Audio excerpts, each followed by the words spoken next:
And how is it going, everyone? Welcome to I Wanna Be the Metamorphosis.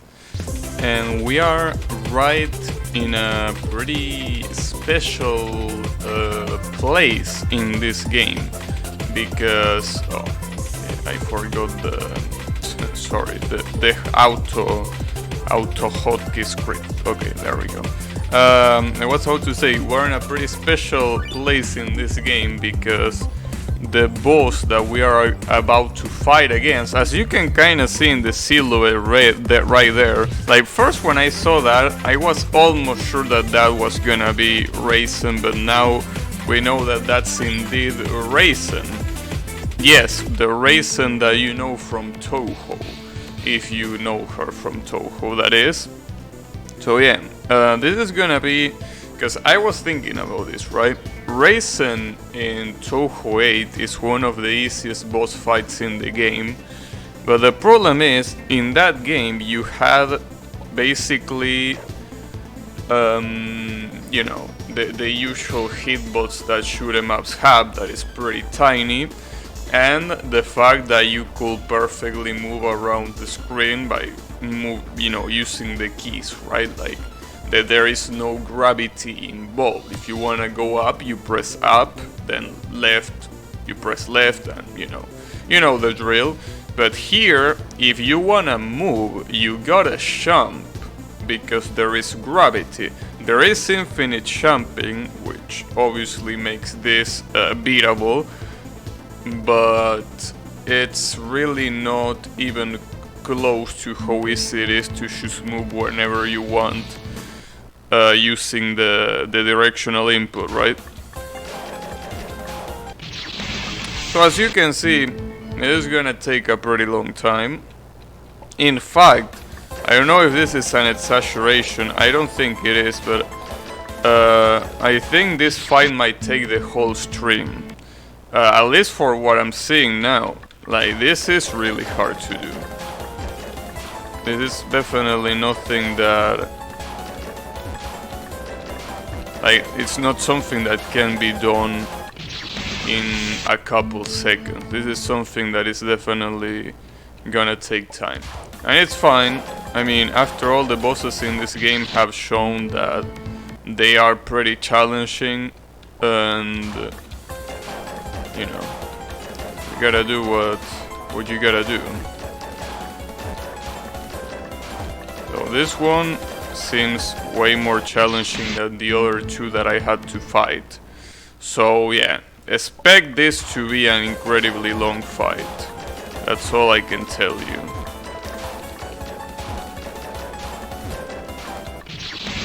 I mean, for those who don't know, this is also pretty much like a perfect, well, quote-unquote perfect representation of how her fight in Touhou 8 is. Basically the non-spells and the spells so far, they are the same. I only reached the second spell, but they are all the same up until that point, so I'm assuming the rest is also gonna be the same.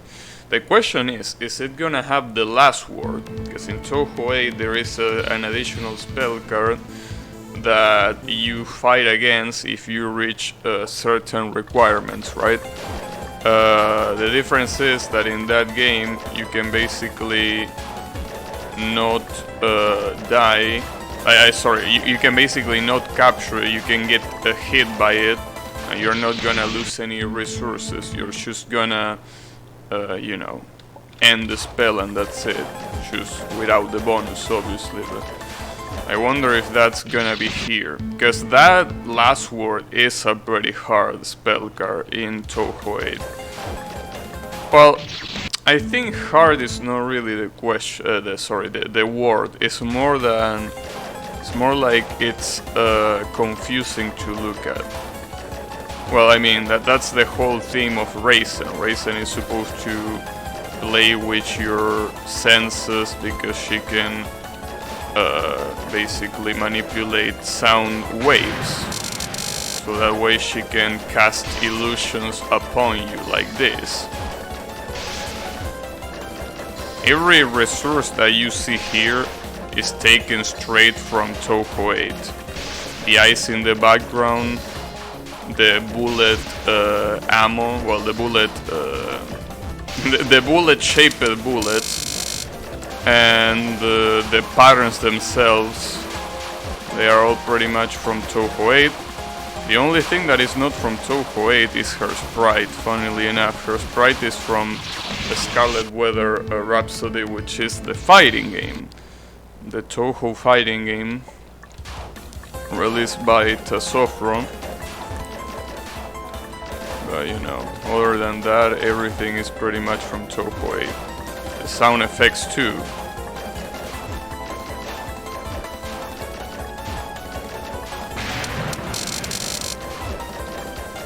Now it's interesting because I thought that this game was Chinese, but the spell cards are written in Japanese. So I'm not sure. Or maybe they are not. I mean, I know that there is katakana there, but maybe the first portion of the spell is written in Chinese. Well, I have no clue, because, you know, when it comes to kanji, you have to be able to read them to know if it's Chinese or Japanese, because they literally use the same characters there.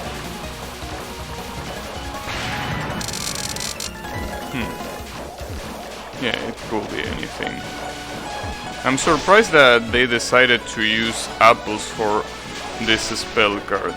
It is also, like, if you're gonna use apples, this can be a pretty hard spell card.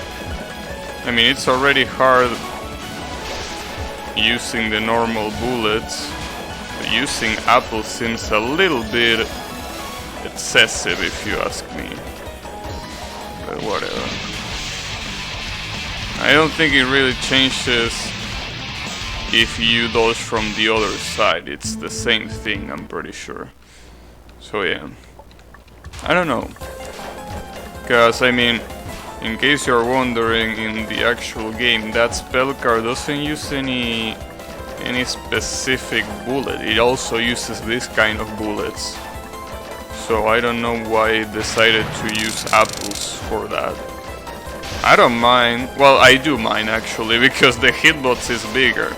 If it was only an aesthetic choice, it wouldn't be an issue, because who gives a shit. But if the hitbox is bigger, then yeah, that's a problem.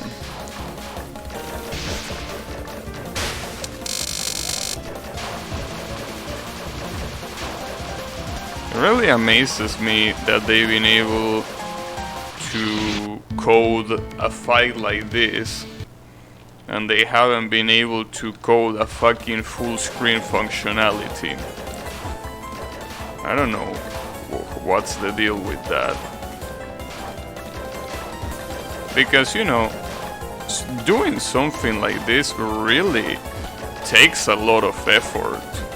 Like, having the patterns be properly done, having that effect every time you clear the bullets, that's not something easy to do, right? So I don't really get it. Like, you do all of this and you can't put basic configuration options? I don't know. Maybe doing configuration options is harder than I think, but for my limited knowledge in game development, I think doing something like this is way harder than doing something like full screen or key mapping, right? Correct me if I'm wrong, but I'm pretty sure that's the case. It's weird. That's what I can say.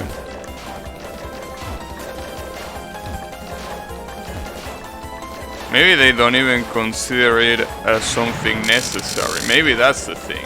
Maybe it's not the fact that it's hard or easy. Maybe it's just the fact that they think it's completely irrelevant, right? That nobody gives a shit about full screen and key mapping. I don't know.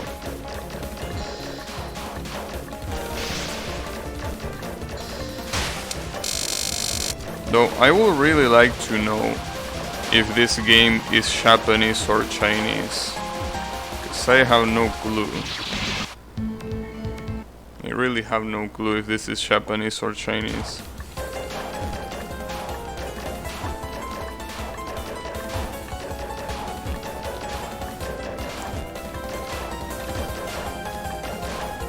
Something that also, speaking of Chinese, it makes me curious what kind of technology they use for their personal computers, right? Because last time I checked, I think China might be a little bit behind in terms of technology for, you know, for the common people, right? Like for someone that could be considered middle class in China. I don't think they have advanced technology when it comes to computing. So I wonder if they make games like this with an operative system like Windows XP in mind. Because I understand that if this game released a very long time ago, but unless I'm wrong, I don't think this game was released that long ago. Wow, I thought it would switch. That's what I didn't bother to dodge that apple, damn it.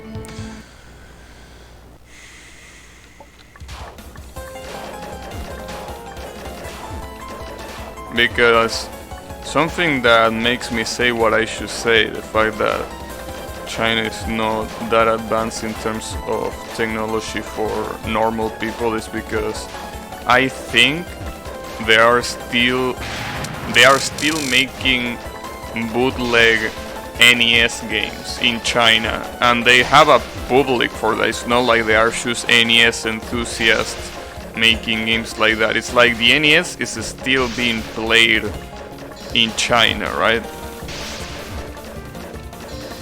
So that's what made me think that, well, maybe when it comes to operative system, they might still be using Windows XP. I don't know. I mean, unless they use a pretty specific program that requires the latest version of the operative system, I mean, they can use Windows XP. Well, also as long as they don't browse the web too. Because browsing the web while using Windows XP might be a pretty bad idea. Even with a good antivirus, I think that Windows X... fuck. That was my Spanish soul going out right there, but...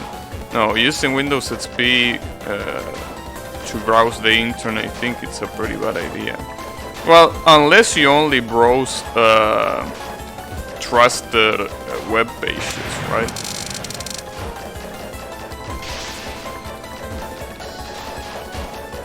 I also don't know about the browser's compatibility with Windows XP. Like, if you install Google Chrome in Windows XP, is it gonna work? And if it works, does it have all the security measures that it has in newer operative systems? I really want to know that. I mean, after all, it seems like the target operative system for most of this I Wanna Be the Guy games is Windows XP. So, you know, would like to see.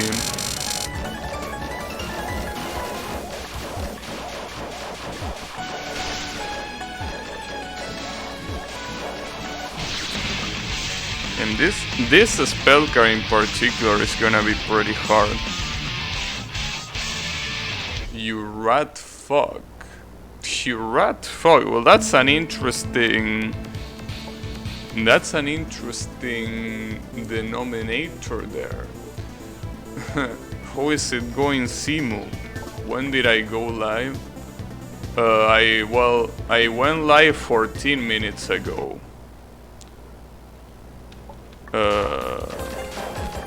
But you know, it's alright, don't worry about the raid.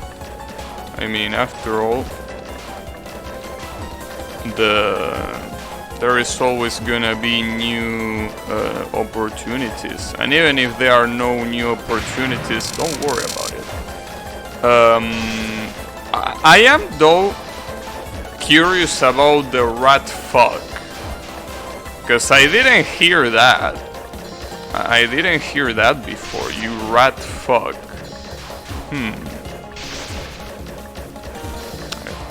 I'm honestly a little bit curious about that one. Didn't see you on my list. It's alright. Don't you worry about it.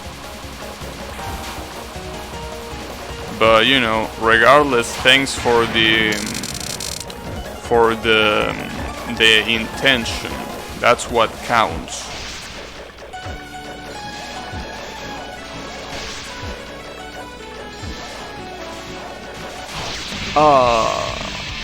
Right when it switched. That's a phrase my friend says. Alright. I just thought that I look like a rat. I mean, I know that I have mustache and it might look a little bit ratty, I guess. Black and white profile picture, so it looks like you are offline. Oh, that's right. I do have a black and white offline, profile picture. Yeah, that's true. Unless you're above the next person. Interesting. That's an interesting thing to know about. It looks like I'm offline. I never thought about that. It looks like I'm offline because it's a black and white profile picture. Maybe I could do something about that. I don't know what to put there though. Yeah, I know it's on the left sidebar. I know. I know what you mean, but well, I mean, there is still the red dot on the right that says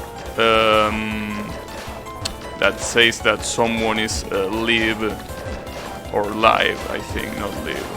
Someone is live. So, though I do think that it's an interesting suggestion. It's black and white, so it looks like I'm offline. Okay. I really don't know what to do about it though. It's not like I have many images to use or that I wanna use. I do have Kyle's drawing. That's a color drawing. Maybe I could put that one as profile picture.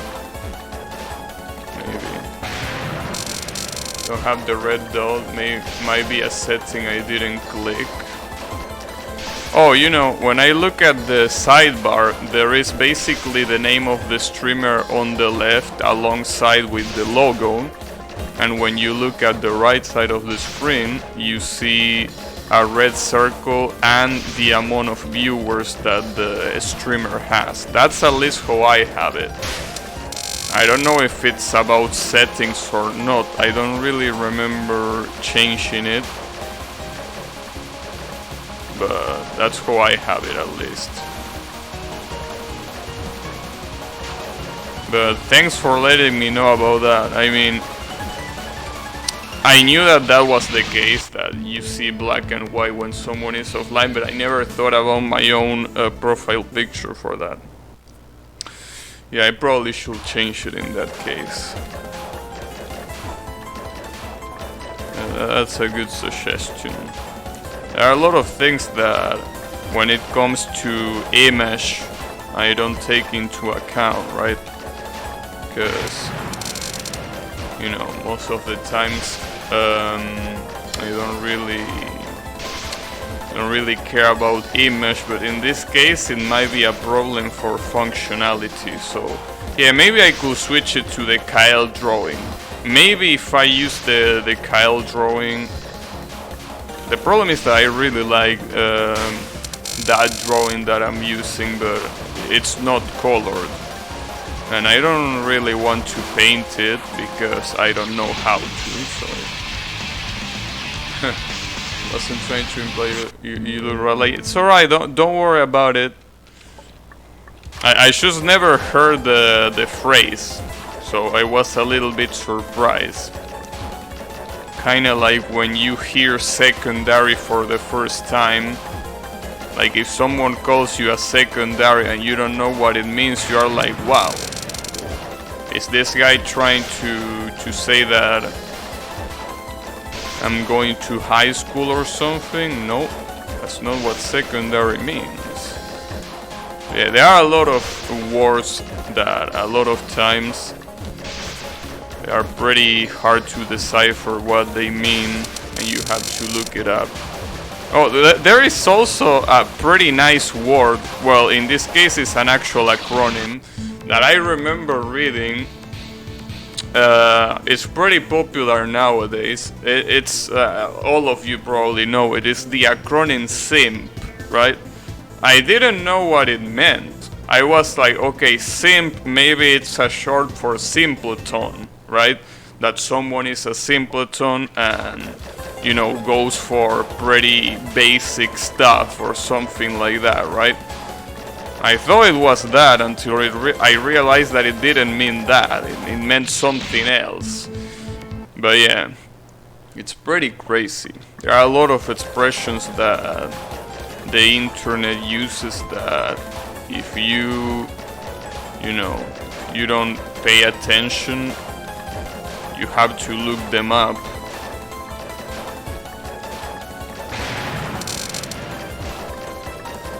But yeah. Well, there is also the word that you used yesterday, redneck. I didn't know what redneck meant. Now I know. It's interesting. I guess one of these days I really should start looking at Urban Dictionary so I can know, you know, some of the words that I might not know. Because you never know. One of these days someone might come here and say, you know, something that I don't understand. And I'm gonna be like, yeah. It's an American thing. Does the word hick mean anything to you? No. No, I don't think it does. Hick? No, I don't think I heard that word before. I mean, I think I heard it before, but I don't know what it means, no. I mean, when I read hick, the first thing that comes to my mind is someone that goes hiking, as in someone that goes mountain climbing. But I'm pretty sure that's not what it means, right?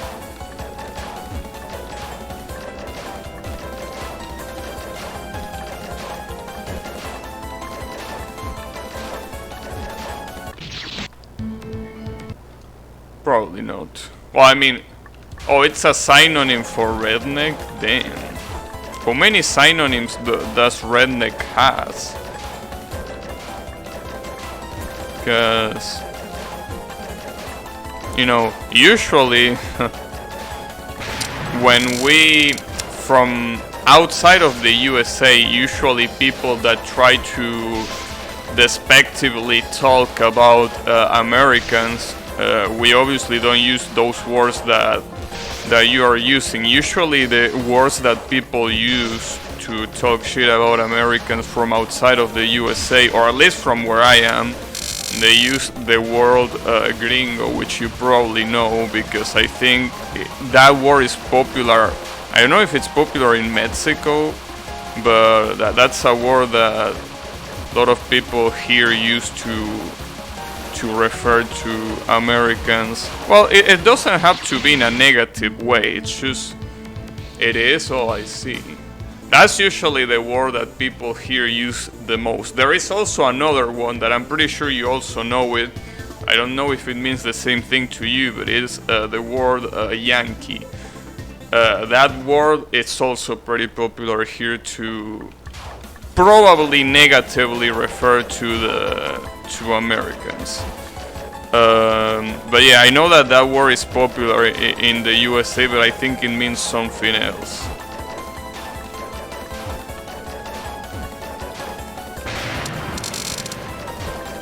Green coat, but pronounce it differently.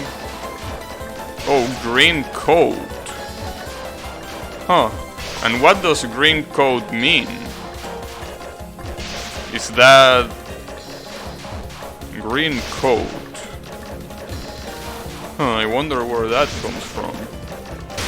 Like, is that the etymology of the word?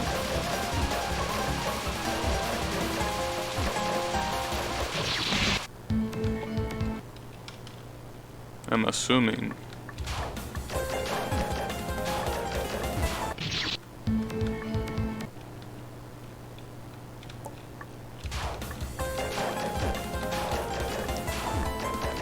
The US soldiers wore green coats, so a gringo is an American in a green coat. Oh, I see. Well, that's pretty useful to know. I never knew that.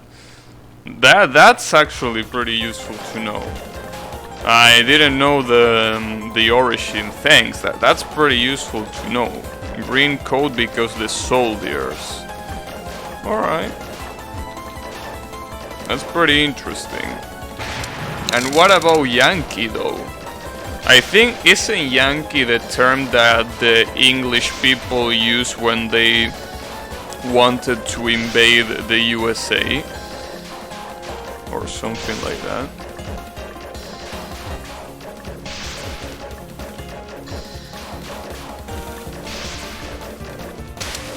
Yankee is how we will describe people from the north. Oh, I see. In here, we usually use that word to refer to every USA person. Most of the times when you use that word is for negative purposes, right? It's usually not to say something nice. So yeah. Damn, this attack is ridiculous. But yeah, there is a lot of words that are pretty rational, specific. Others not so much. But yeah, it's pretty nice to know also where they origin from, because that's where you can kind of like understand why it might have negative connotations or not, right?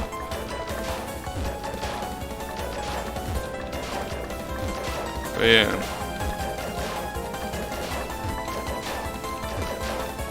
People from the north, huh? Well, that might be how it's used elsewhere, but almost always a pejorative. Yeah, pejorative, I think that's the word that I was looking for.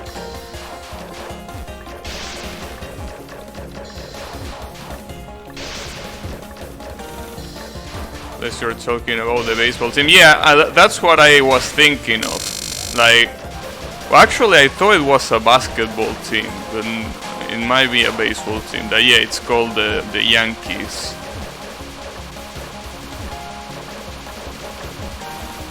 Baseball, huh? That's a pretty interesting sport. Baseball is one of those sports that is not really popular in many places in the world except for the USA. Maybe Japan a little bit, but I don't think baseball is really that popular anywhere else. And it's pretty interesting because it's a sport that I feel that a lot of people can have a chance in, or like a lot of people can have fun in without having to have an immense body or having to be incredibly lucky about your proportions, right? Because, you know, when it comes to basketball, I know that there have been historically players that have been pretty short and they were pretty good players, I know. But that usually is not the case. Like, if you want to play basketball, you usually have to be pretty tall. And obviously, incredibly fit, because of the amount of shit that you have to do. But I feel like when it comes to baseball, I think it gives a chance to a lot of people that might not have been lucky with their, you know, with their genetics, so they can still participate. I know that you still need to be in shape to play something like that, but I feel like the requirement is a lot lower. And there's also the fact that in baseball you don't really have to bump into each other, as far as I know. Like, you all of them are distance. Has lots of equipment and needs many people, so you need lots of organizations and well-to-do financially people all together. Yeah, I guess that might be the reason why it's not that popular outside of the USA. Because, I mean, first of all, obviously you need a baseball, damn, what was the word again? No, it's not arena, it's court. Well, you need a place to play baseball, right? Which is already something that is pretty hard to find, because as far as I know, baseball, you know, well, arenas, whatever, are only useful for playing baseball. Like, you can't play any other sport there. Well, I mean, you can play concerts, I guess, but yeah. Diamond? Is that how you call it? Diamond? Huh. Well, that's weird, but sure. So you call the place where you play baseball Diamond? That's something new. I didn't know about that.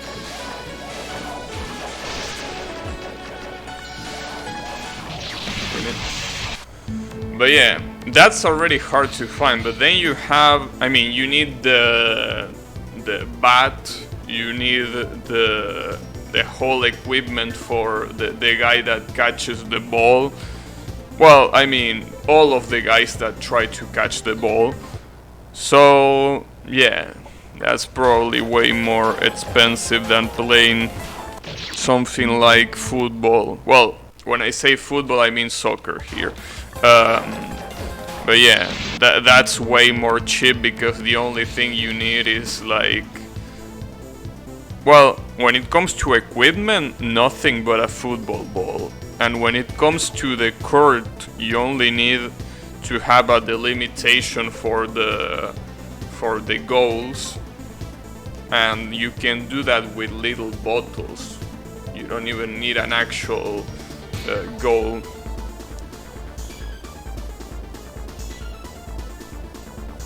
Yeah, I know. That's what I was about to say. Football is basically something that is pretty cheap. Like, you don't need anything to play football other than people. I mean, obviously, if you want to play it professionally, yes, but if you just want to play it with friends, you don't need anything. Yeah, basketball is... Well, the thing about basketball is that I think the reason why it might not be so popular here is because, funnily enough, for basketball you do need something that is pretty important, which is, well, the basket itself.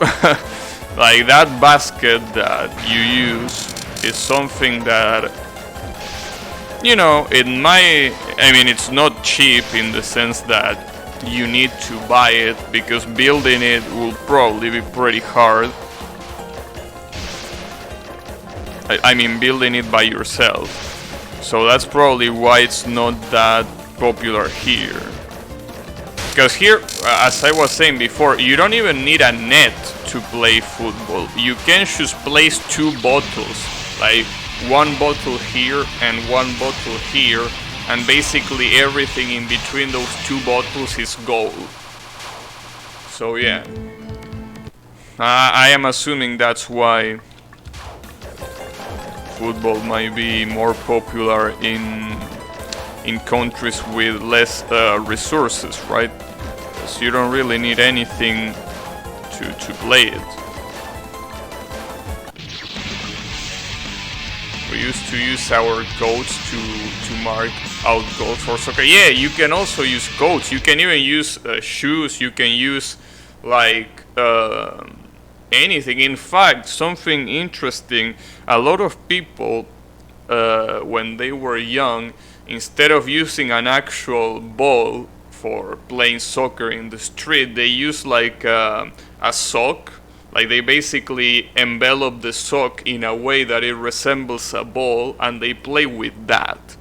And some other times they don't even care if it's round. They just grab a bottle and they use that. They kick that, just like that. So yeah, soccer, I mean, it's a pretty accessible sport. Anyone can play it.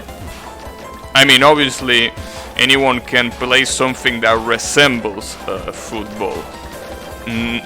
Obviously, if you want to play professionally, that's a different story. But usually, people that play professionally have started like that. People who play professionally, at least in my country, usually start from the lowest of the lowest when it comes to financial situation, right? And then like there is one person that is like, this guy, this little guy seems to be pretty good. Let's call him to play on this club in the kids division. And then they start seeing how good that person can become, and slowly but surely they become pros, just like that. I mean, there are plenty of stories like that. There have been people in my country that have started from the poorest neighborhoods. They basically were born in pretty poor families, some of them almost even close to starving and everything, and they made it to the International World Cup. Like they are actual players in the International World Cup representing our country, just like that. So it really is something that can help people, progress in pretty good ways. Sadly, that also means that there's a lot of money involved into it, and with a lot of money comes a lot of eyes from people that are usually not so nice, right? Like, basically in my country there is a huge mafia when it comes to football, soccer, I mean, right? Like, the mafia that is behind the scenes in football is so fucked up. But what can you do about it? Because even high functionaries of the government are involved in it. So what are you gonna do? Call the police? That most of the times is also involved. So yeah, it really sucks. But that's pretty much the struggle here. But it's okay. Thankfully I don't like football, so I don't have to deal with bullshit like that. Still pretty painful that the most recognized sport in your country is basically a cesspool of mafia and all those sorts of fucked up shit. It really sucks. Maybe if it wasn't like that, I could be a little bit more interested, but nah. It's just too late. That's the reason why a lot of players that were born here when they become pros, they don't stay here. They go to Europe to play, and there they can actually live you know, a high quality life, while at the same time not dealing with the bullshit that they have to deal with here when it comes to the sports club and all of the mafia behind them. Obviously, I'm not gonna say that Europe's are, like in Europe, they are complete saints that have no mafia when it comes to football or anything like that. But when you compare it to South America, I think you can definitely call them saints. By comparison. Just by comparison alone. Arbitrage opportunities are what they are. Yeah, it is what it is. You really can't do much. But it's alright. I mean, I don't like sports in general anyway, so thankfully that's not something that is a problem to me. But when you think of my country, when you think of Argentina, the first thing that you think of is football, soccer, right? That's the first thing that comes to your mind when you think of Argentina. It's basically the most important thing. Even if I don't want it to be the most important thing, it is the most important thing. Everyone is into it. But you know, it is what it is. I guess you could also say the same thing about Brazil, but Brazil is a much bigger country, so there are a lot of other things that you could think about when you think of Brazil. When it comes to Argentina though, it's mostly football. I mean, obviously we can talk about the beautiful landscapes and the beach cities and everything. But yeah, it's mostly just football. Football number one, basically.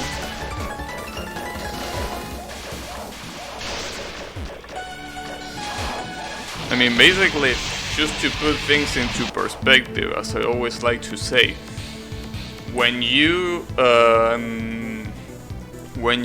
introduce yourself to someone, like normal things to say are basically what your name is.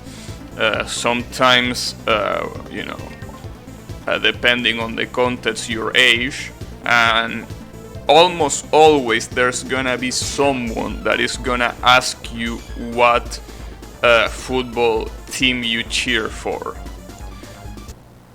And it's so fucked up, because it's like that piece of information is as important as your name. It's pretty funny.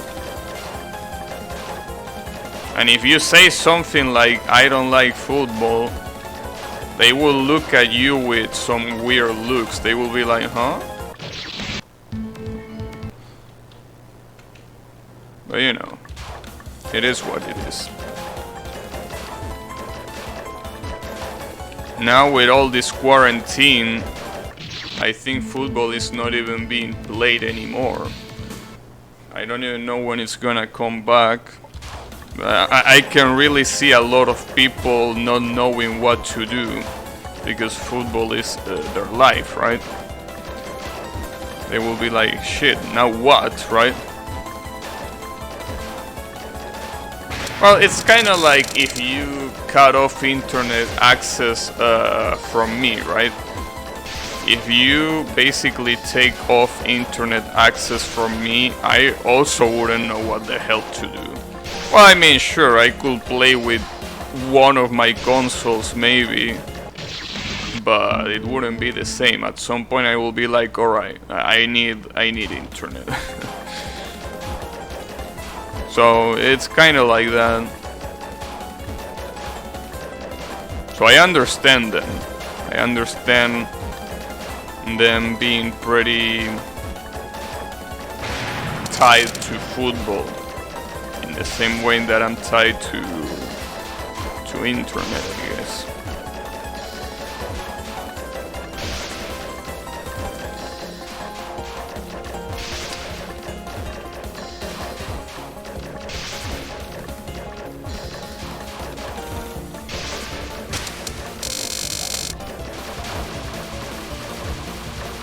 Also, there's something that I always wondered about the USA.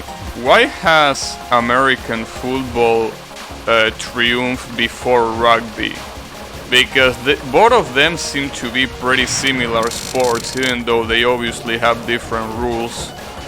But why is it so popular, right?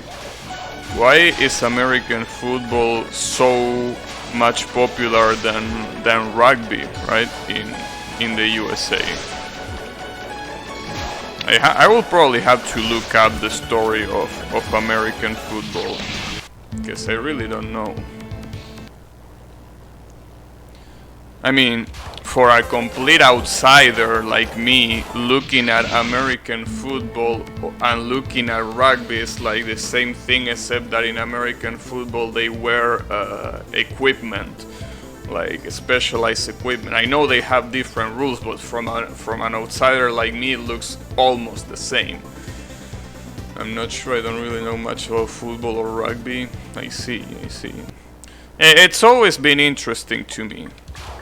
Like, especially because it's also a sport that, as far as I know, it's only played in the USA, right?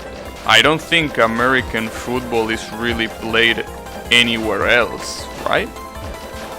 I don't think so. Well, that's the reason why they call it American football in the first place.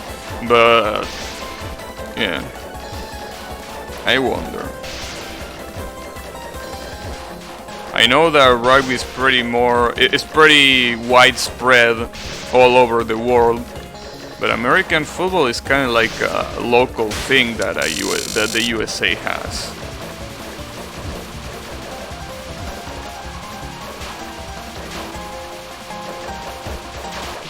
Ouch. There is Canadian football, which is the same but with slightly different rules. Oh, really?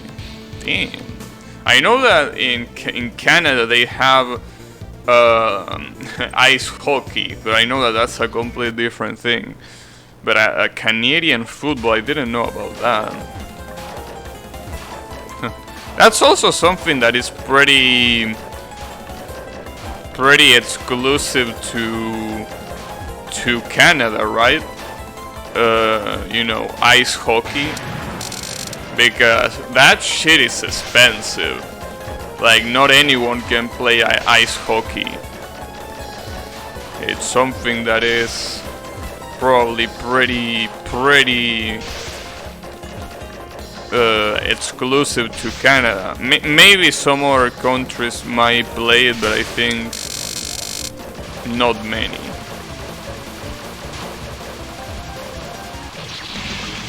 Football is like baseball, where there are plays instead of just continual play until a goal or a foul, and there are positions, so not everyone has to be good at everything, just what they specialize in. I see. Hockey is the second most expensive sport right after golf. Yeah, golf is like, it's like the elite. Like, if you are not rich, I don't know how you will be able to play golf. Well, probably unless you have a rich friend, but the same applies. Semi-popular for Ruskies as well. Oh, wait, when you say Ruskies, you mean Russian people? Is that what you mean by Ruskies? I remember reading that word, but I don't remember what it meant. I think it's supposed to be that, right? Also, who is it going yummy? Yeah, I guess it makes sense. I mean, they are both in like pretty cold areas. I'm sure polo is also expensive, but I don't think of it as a normal sport. Funnily enough, I think polo is considered the national sport of my country, even though like, who the fuck even plays it? I mean, I know that there are people that play polo here, but it's like, who the fuck plays it? Yeah, some rich dudes, I know that, but it's like probably like only one person, I mean, sorry, not one person, like one city that has access to that. Just means someone who is Russian, Ruski. I see. Yeah, I expected that. It's just that I wasn't sure. So Ruski, huh? Someone who is Russian. Alright. Got it. A Ruski.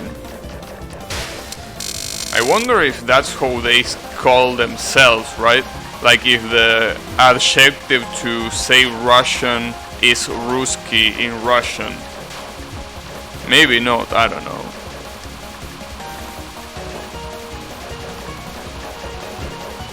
It might be, right? I don't know, I should ask Riemann, but Riemann is not here today. So maybe some other day. It is? Oh, I see. Damn. Yeah, I think now that you mention it, I kinda remember some installers of programs or video games that ask you in which language you want to install it. And I remember when it comes to the Russian language, they usually use, like, you know, the Cyrillic alphabet to spell that word. And then right next to it they put in parentheses Ruski. So people who don't know what that language is know, right? The fuck just happened there? Oh, that's interesting. Huh. Alright. Okay. Interesting. As well as a bunch of parts of Europe. Oh, I see. Interesting to know. By the way, the thing that I should say that was interesting when I was at the save button is that in I Wanna Be the Guy games, apparently you can also use the numpad arrows to move the character. Because I just used numpad 4 that is unassigned. I didn't assign it to anything, and my character moved to the left. I didn't know that. So you can use the numpad to move your character. That's even more useless than the fucking arrow keys. I mean, who the fuck will use the numpad for that? I mean, I know I use the numpad for jumping and shooting, but like, using the numpad to move, that's pretty weird, to say the least. You can jump cancel with the numpad. Yeah, Yami told me something about it, though I'm not sure how to do it. I also don't want to do it because apparently it's considered cheating, I think. So I don't want to do it with anything with cheating. That is the default behavior of numpad with numlock off. Yeah, I know, I have it off. It's not? Oh, okay. So how do you do it? You can jump cancel, huh? Probably enabling the numpad key. Like basically pressing something like a numpad key to jump and then pressing block num to cancel the jump. Is that how it works? Maybe not. But if that's how it works, that's pretty interesting, because basically you go tap both keys at the same time. I don't numpad cancel, I only to shift cancel. Oh, I see. Interesting to know.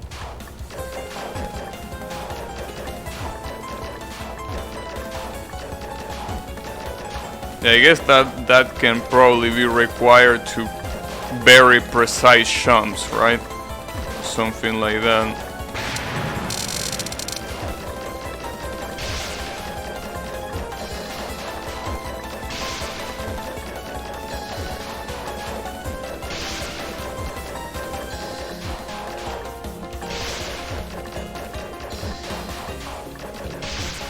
Now, I don't think any kind of jump canceling or anything like that is gonna help me on this fight.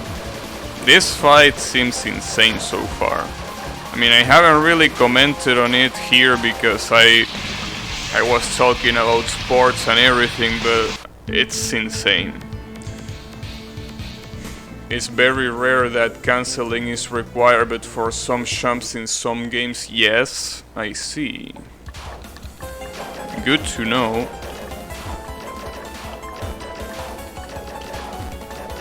Yeah.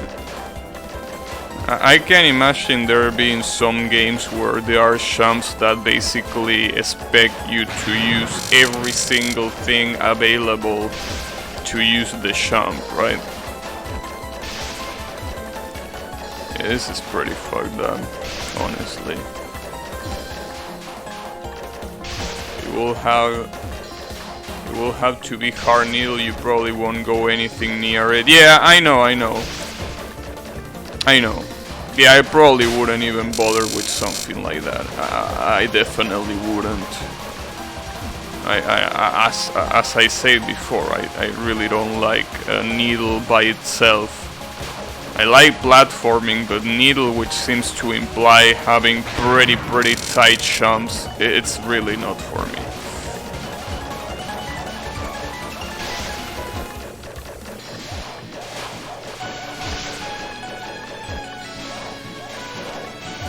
Ah, damn it. Hey Riemann, how is it going? I wish I could use bombs. This is insane, honestly. As I was saying a couple of minutes ago, this fight, like with these hitboxes, something else. I mean, the hardest part really is the second spell card. The second spell card uses the apple hitboxes. And I don't know why. Why do you use the apple hitboxes? Why don't you use these hitboxes? I mean, these are still big, but at least way smaller than the apples, and they are actually what they are using in the original fight. So I don't know why they went with apples.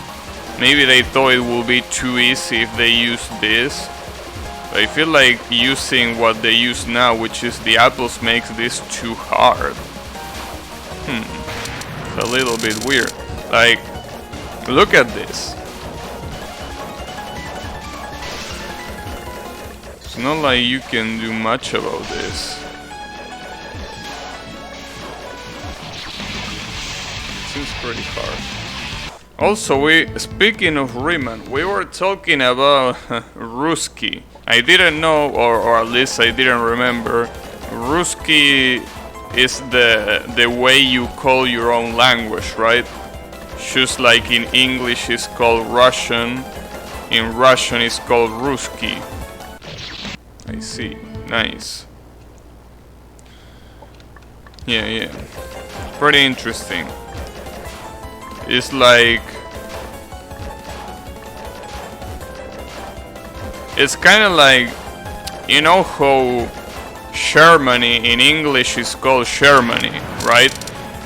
But in German, like, it's called Deutschland. Like Germany in its native language is called Deutschland, or whatever the fuck is pronounced. That's also something pretty interesting because it completely changes the word. I'm assuming that it probably means the same. I mean, in whatever etymology they were using, but it's still pretty interesting. There are a lot of other countries that don't suffer those many changes. But I think Japan is also another example. Like Japan is, in Japanese it's called either Nihon or Nippon, but in English it's called Japan, which funnily enough, apparently the name Nihon or Nippon comes from, I'm not sure, I might be saying a lot of stupid shit that I'm not sure about, but I think there was one explorer that went to Japan and he called one of the coasts of Japan, I'm pretty sure, Zipangu. And from there, that name went through different changes until it eventually became Nihon. I'm not sure, maybe not. Maybe I'm saying something that is completely false and makes no sense at all. So yeah, don't take my word for it. But I heard something like that, that's what I remember.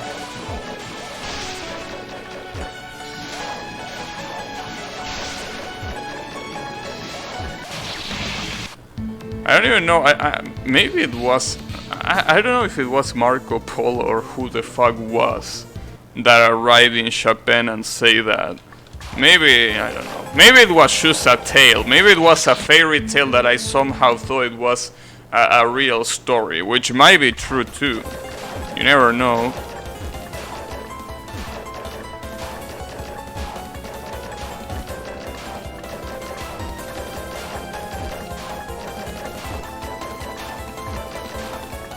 You know, the Ganshi for Nice Day.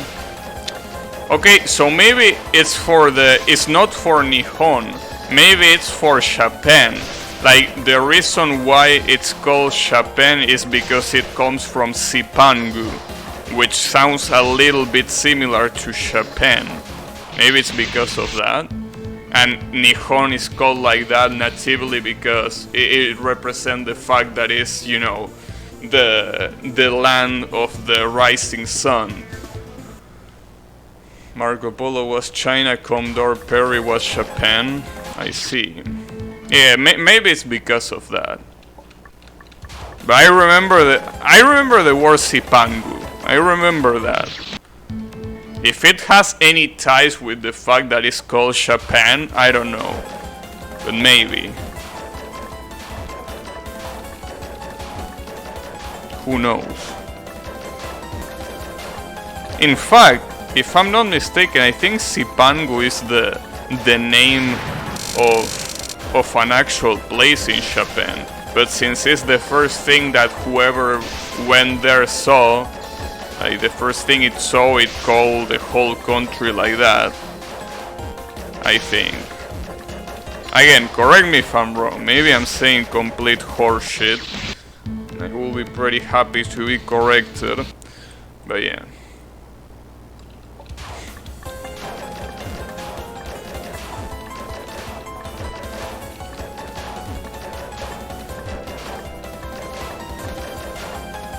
It's also pretty nice to know that, as far as I know, the reason why Japan is called the land of the rising sun is because of China. I mean, now when you look at the map of the world, yeah, you can say Japan is at the eastern side of the world and it's the first country that receives the new day, right?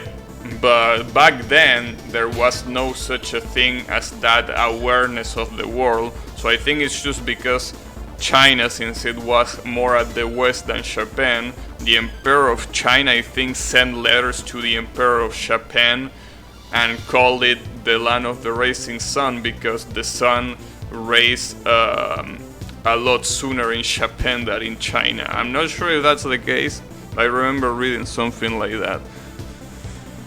Interestingly enough, there is a racial slur in the US that is close to Nippon, which is just what Japanese people will call themselves. Yeah, well, it's pretty funny because around here we use Nippon to refer to a Japanese person. It's pretty nice. I don't know why, but yeah, we usually use the word Nippon to call someone a Japanese. Not really like a slur, like not a negative connotation kind of thing, just like a descriptive adjective. So instead of using the word Japanese, like, well, the word Japanese in Spanish, you will use the word Nippon.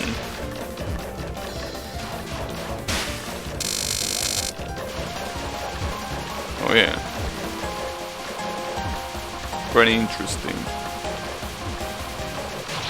Pretty interesting because in Japanese, to refer to a Japanese person, you say Nipponshin or Nihonshi. One of those. The one you like the most.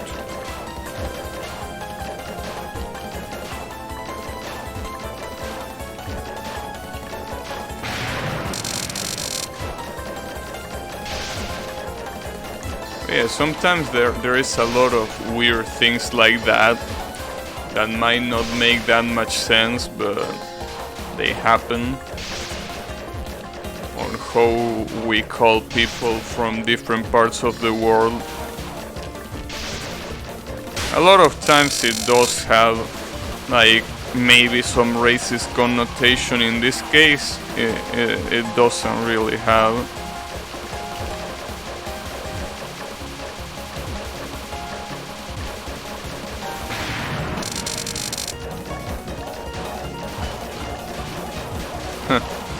Though I think something that is pretty common in South America and probably also in the USA is that a lot of people that are pretty ignorant about Asia in general, instead of saying the word Asian to refer to someone that, you know, is from Asia, they say Chinese, right?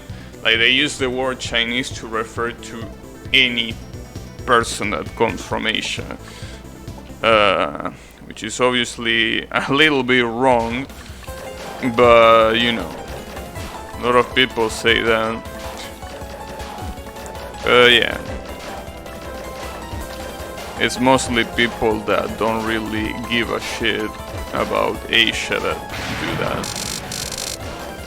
Nippon and Nihon is the same kanji, it's just that sometimes when two kanji are consecutive, the second one has softer pronunciation. Yeah, basically, in that case, that ho from hon, if you add one of those modifiers that I don't remember the name of, you can change that to bo or to po. Right? So in this case, they change it to po. So instead of hon, it ends up being pon.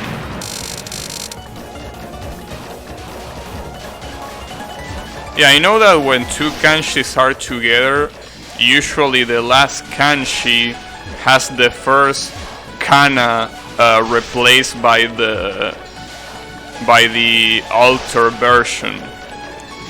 That's also present in a lot of words. Like for example, well, a pretty common word here is, well, in the Toho world, a pretty common word is Shinigami, right? Shinigami means god of death. But that gami at the end is the same kanji for kami, which means god. But since it's in a compound one, in a compound word that has two kanjis, the first kana of the second kanji has the pronunciation altered. So you say Shinigami and not Shinikami, right? That's usually how it works. There are obviously exceptions, but it is what it is. And see? And here Yami and Riemann exposing the weaves in themselves. So as you can see, when I was talking about Russian stuff, when I was talking about Canadian stuff, and when I was talking about USA stuff, they didn't say anything. They basically, you know, just remained silent. I mean, Yami even added some of the things he knew about it, right? But as soon as I started speaking about Japanese, that's when they start talking in chat, being like, what is this time talking about? Fucking weeb. See? That's what projection means. See? That's the perfect example. Exhibit 1, Exhibit 2. Duration and content matters. You know how long I've been talking about the USA today? I've been talking a lot about the USA today. In fact, I've been talking about the USA more than I've been talking about Japan. So I don't think you can call me out on duration and content. I don't think you can do that. So yeah, I don't know, bro. Maybe you are a weeb and you're just afraid to admit it. Hey, that's okay. Don't worry about it. I'm not gonna discriminate against you just for being a weeb. So you don't have to worry about it. You're welcome here. Everyone is welcome here. Well, almost everyone. Nah, I'm just kidding. Everyone is welcome. Except for the Donpachi fans. I mean, what? Who say that?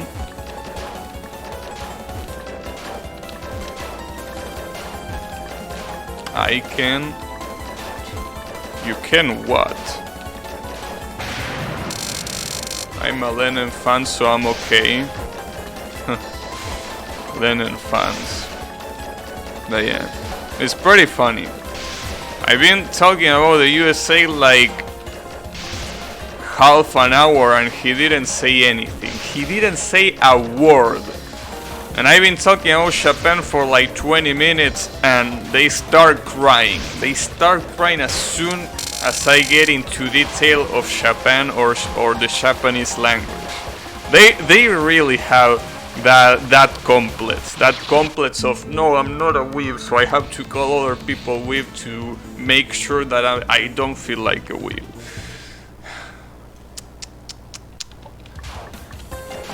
Classic behavior, but it's okay. I accept you anyways. Don't worry about it. Didn't say a word because I wasn't here. Riemann will be the kind of guy that will be like when I'm talking about the USA, he will be like, I know, right, K Kona. He's the kind of guy that will spam K Kona whenever the USA comes out.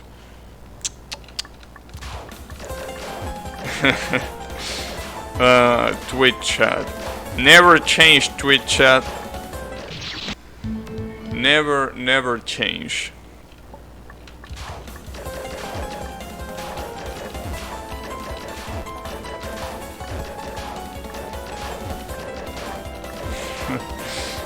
It's pretty funny. It's pretty funny. Kakomorade. I really love Twitch time. The Twitch chat sometimes. It's pretty entertaining. A lot of times it is pretty entertaining.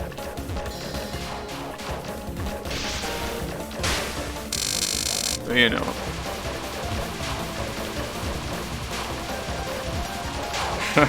I remember when I called Yami out for projecting about his weakness, the first thing he says, I'm not projecting, you fuck.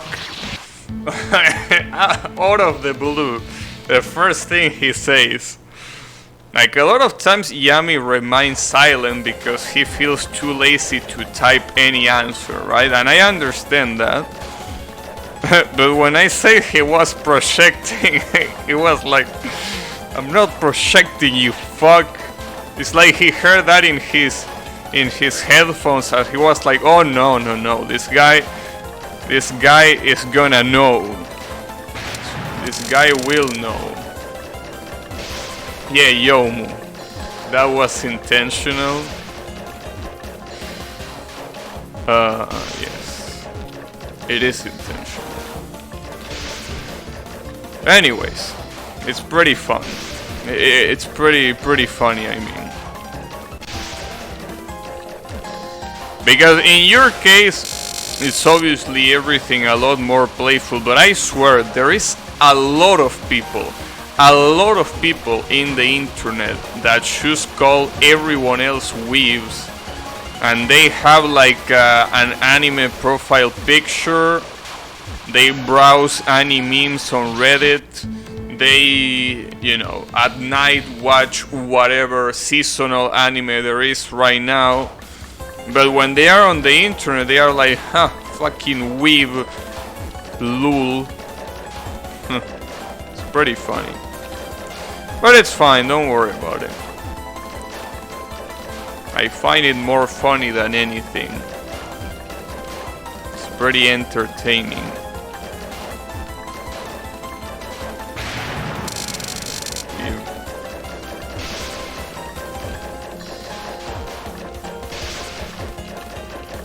But you know, lately there has also been a pretty big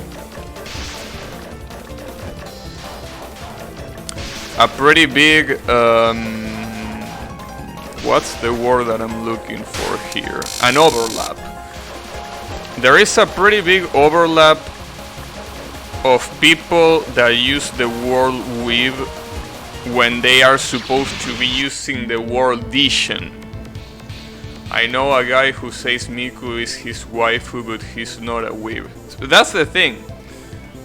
I was about to mention that, right? I wouldn't call that a weeb. I will call that a degenerate, which is different. It's two different things.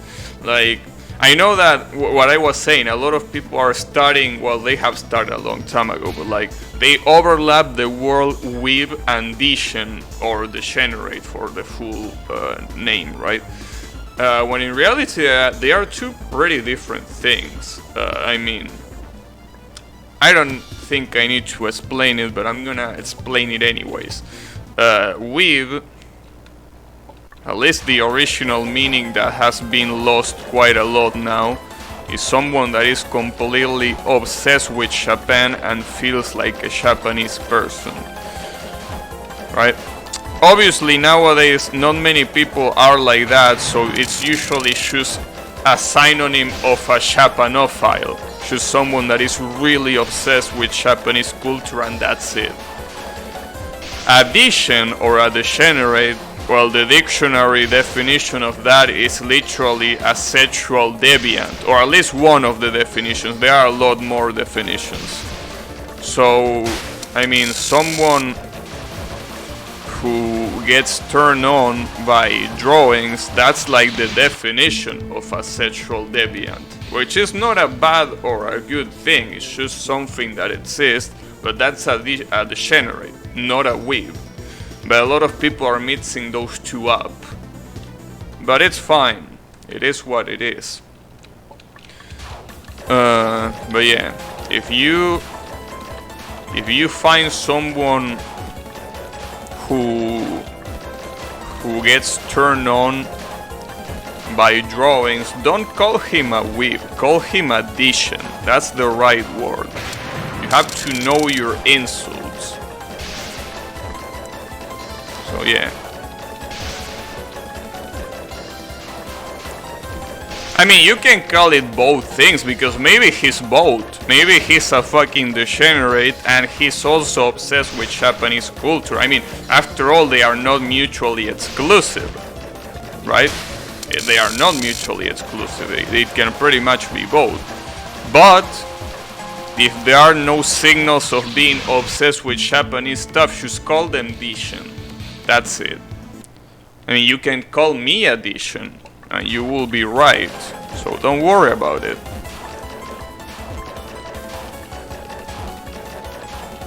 It also doesn't have to be necessarily an insult. I mean, for example, I'm a programmer, right? If you call me a programmer, you're not insulting me, you're just calling me for what I am.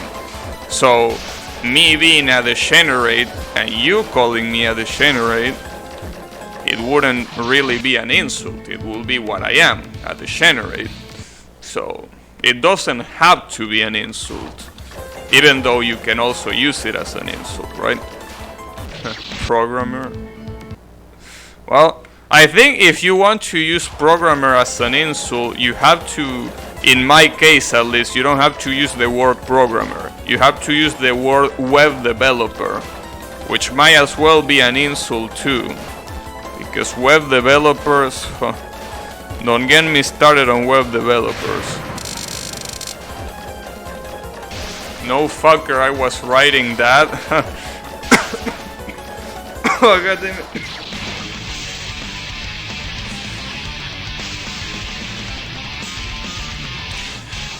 You should have typed faster. Oops. Here we say web monkey. Web monkey, huh? Yeah. I mean, web developers are just something else. They are really something else. But yeah. Last time, Yummy, maybe you need to buy a Logitech K120 keyboard to be able to type faster, huh? Wink wink. I'm not sponsored by Logitech anyways. No sir. HyperX FPS alloy. It probably will be a better option than the one I just mentioned. The one I just mentioned is the one I have. Probably the most convenient membrane keyboard that you will ever find. One of those membrane keyboards that are just so good. I mean, they are good because they are incredibly cheap and it hasn't broken yet. That's my definition of good. Which might vary from person to person, but that's what good means to me.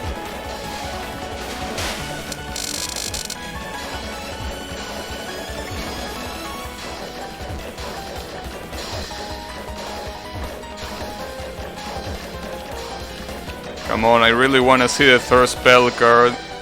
Okay, this is the first time with the third spell card. I remember the third spell card of Raisin being the hardest one to me. Oh, he doesn't shot the projectiles? Okay, so if you don't shot the projectiles, this should be incredibly easy. If I don't fuck it up, that is. Right?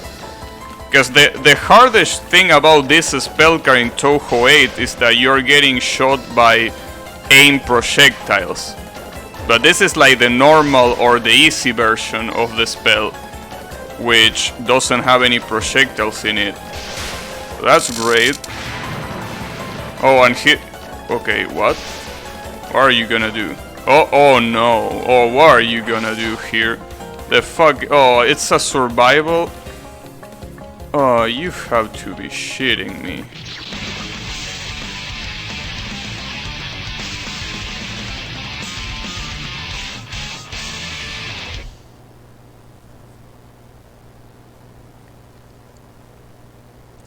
That's insane. That's just insane. I can't believe you're making me do this.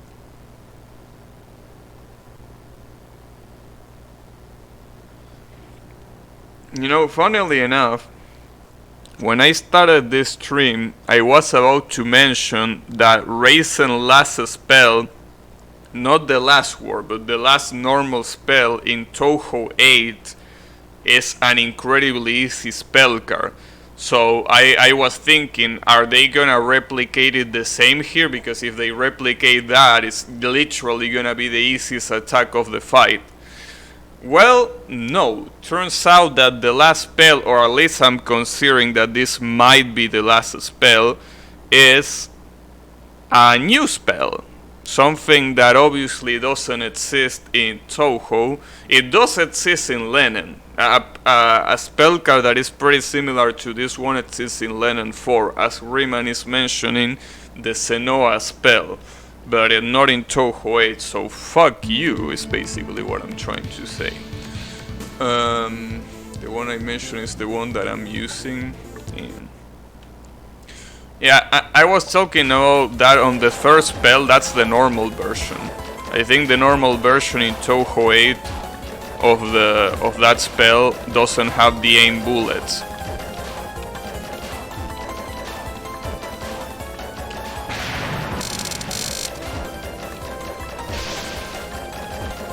Normal mode. Hey, Normal mode is fine. Normal mode is still fine. Easy mode is still fine too. You're just a bunch of elitists. Oh, by the way, speaking of elitists, Riemann, please remind me on Friday, I think it's Friday, when Strikers releases, please remind me to buy it. Please, I beg of you to remind me, because I'm gonna forget. And if I forget, I'm gonna be pissed. I'm not elitist, I'm just a shithead. Alright, I'm fine with that. Well, shithead or not, remind me to buy that game, because I'm gonna forget.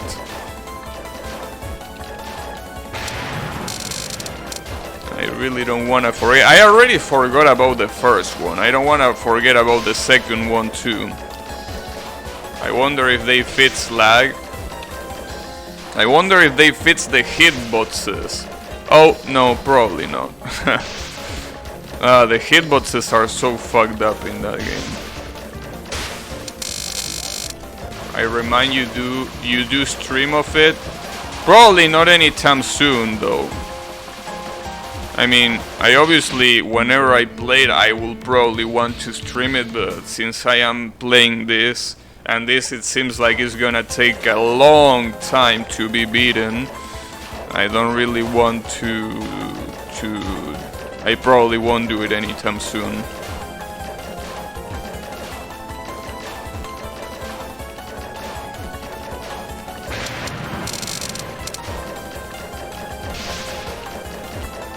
Apparently Switch version has like 4-6 frames of lag. Well, I mean, Switch is basically the console to play casual games.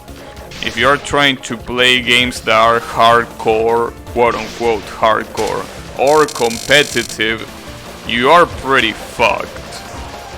You probably don't want to use that console for that.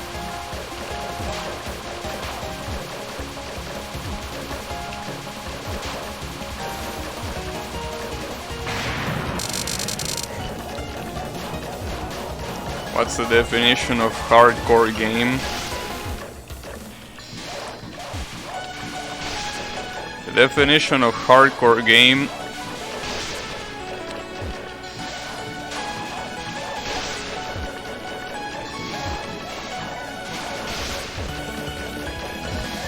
Wait. I'm too busy trying to not get fucked by an apple. Well, by multiple apples. Oh yeah, give me a second. Pretty interesting how after that spell card every pattern seems a lot easier than that.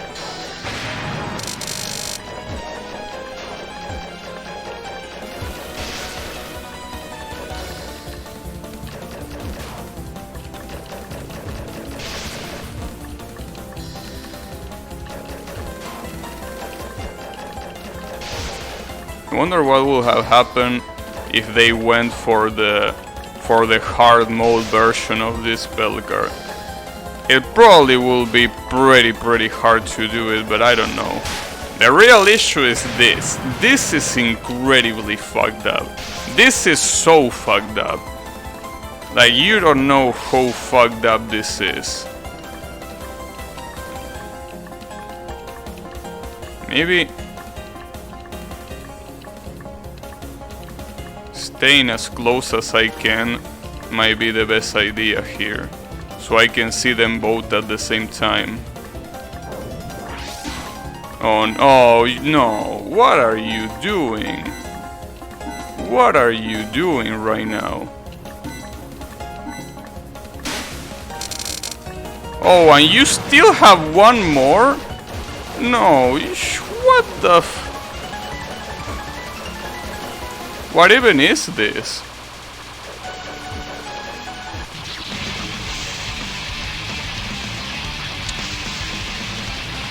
Okay, that was a normal spell card. Those additional guys were just to add confusion, but it was actually just a normal spell card.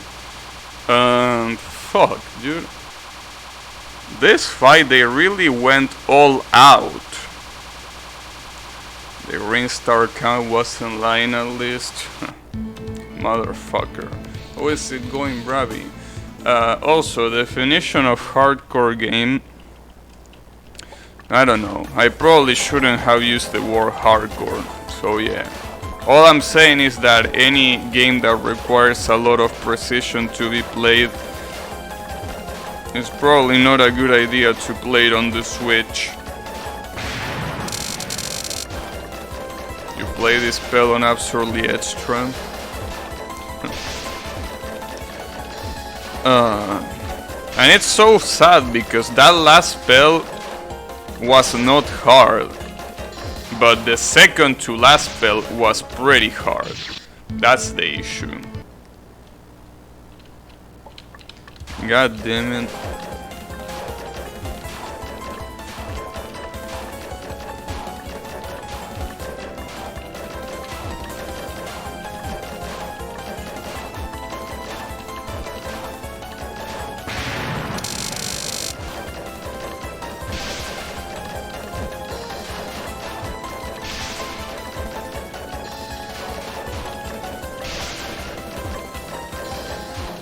So I'm really surprised about this because, I mean, maybe the fact that I'm pretty used to Toho makes this fight very doable to me, right? Maybe. But if you have people that are not used to Toho at all, and you give them this fight all of a sudden, I wonder what their reaction is, because this is pretty different from the usual I wanna be the guy boss. Not even something that you can really call an avoidance either. So I really wonder how many people gave up on this boss when they play this game. Because this is definitely one of those bosses that I can see that a lot of people will love to give up. Because I can see it being incredibly complex. I mean, even me that I'm used to Toho, this is still pretty hard to me. Mostly because of the fact that there is gravity and hitboxes. But yeah, I wonder for the usual I wanna be the guy player, this might be pretty fucked up. This might indeed be pretty fucked up.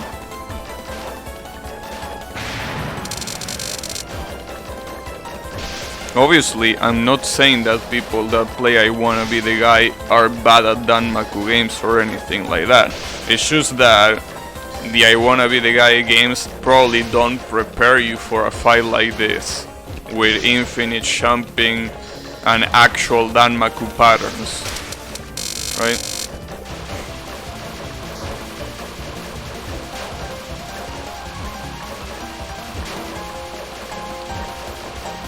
Well, if I can reach the last spell, I'm pretty sure I can beat this. But I wonder how much it's gonna take me. Because now we've seen every attack. We've seen every single attack, so we know what to expect. But even if we know what to expect, it can still be an issue.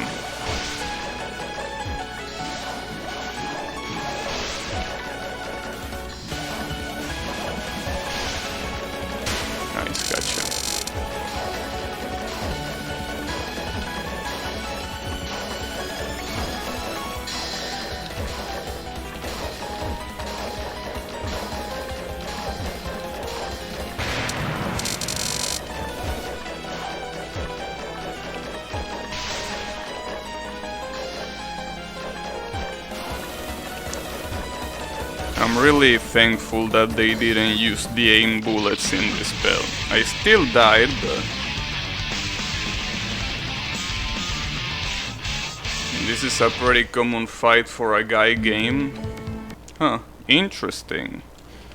This is a pretty common fight, even being this long, because I can understand being common in the Infinite Champ and maybe even the Danmaku department, right?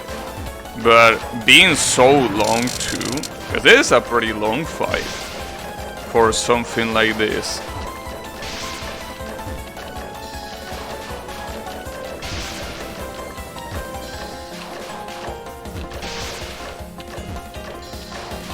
Maybe I should be pressing jump and shoot at the same time.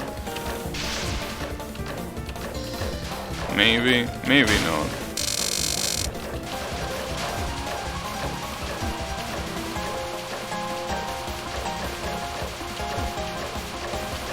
It's probably gonna be slower, but it might be more accurate or safer if I do it like this. Nah, I don't think so.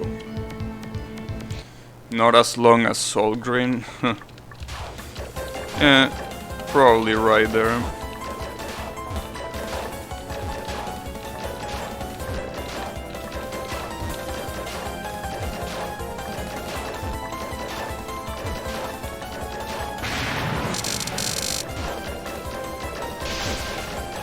I wonder why they say you can infinity jump when you reach this boss, right? They say that, but when you have that gimmick that makes you switch bodies, they don't say that like that. They say it in Chinese or Japanese in a dialogue window. It's a little bit weird.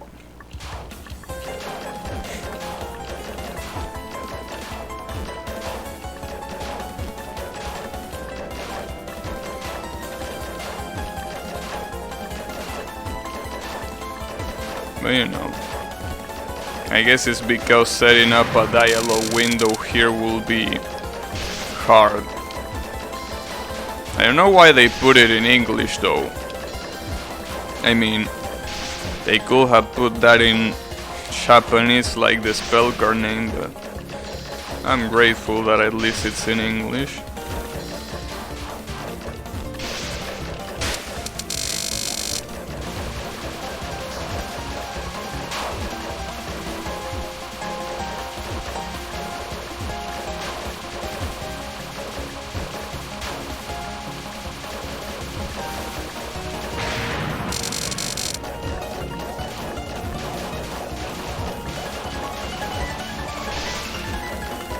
Well, the good thing is that the strategy is there. For every spell card, the strategy is right there. Like, we know the strategy for every pattern. The issue is actually executing that. That's the main issue.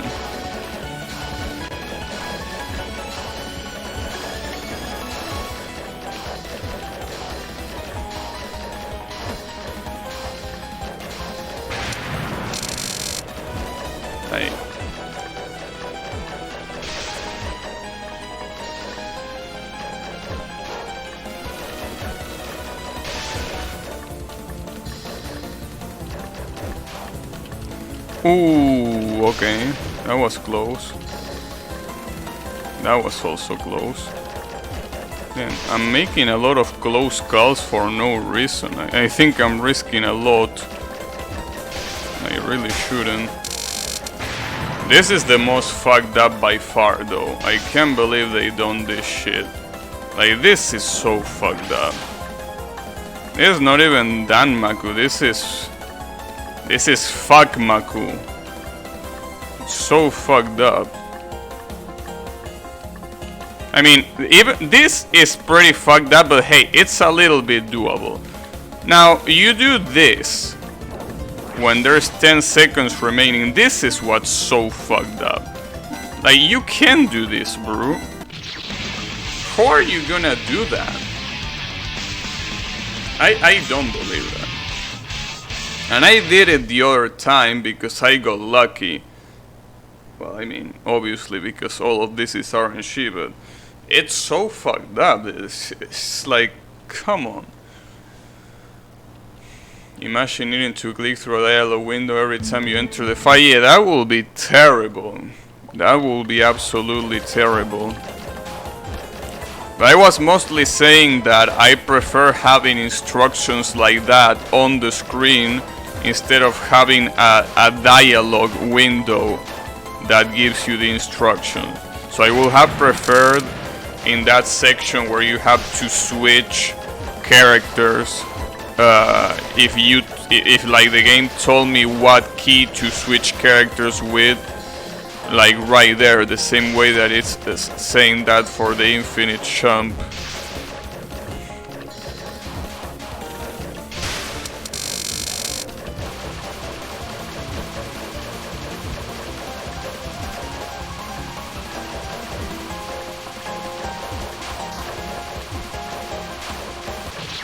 Damn it.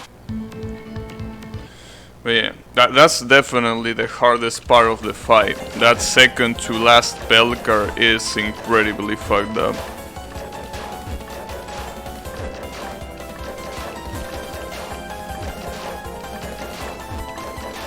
I mean, it's not like the very last Belcar is beautiful or anything like that.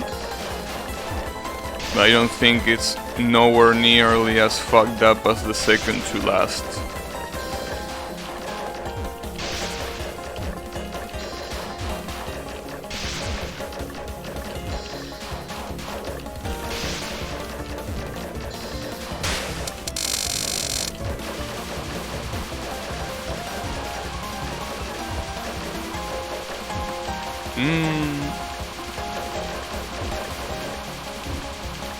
This non-spell also seems like the hardest non-spell in the fight.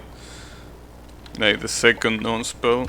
I feel like the second non-spell and the second spell seem to be like a pretty big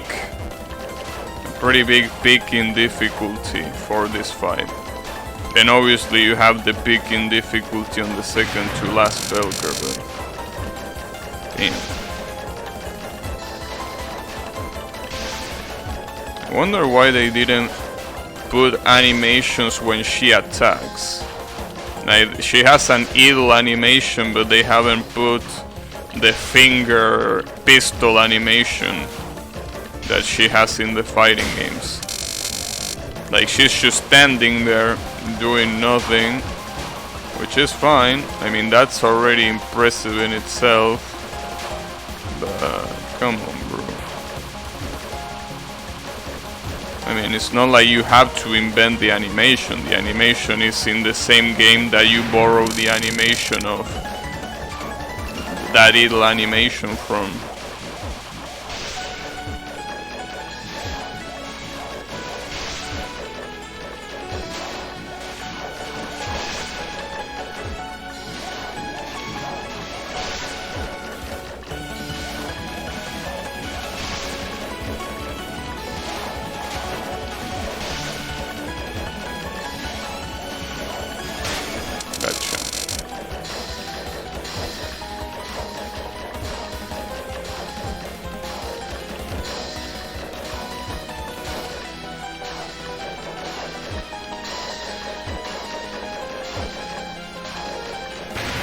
Gotcha.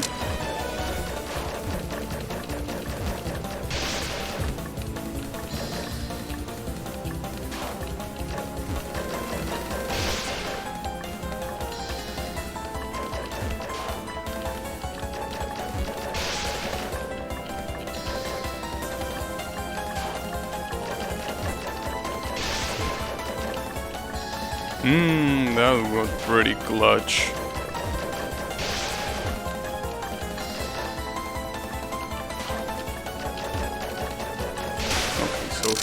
Here it comes.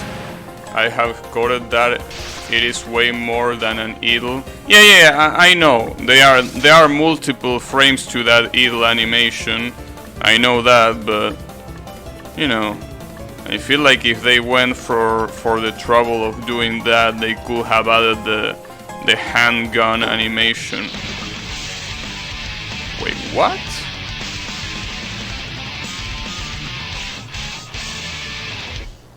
Hold up. So if you get hit on the left side, you don't die. You just make the apple explode.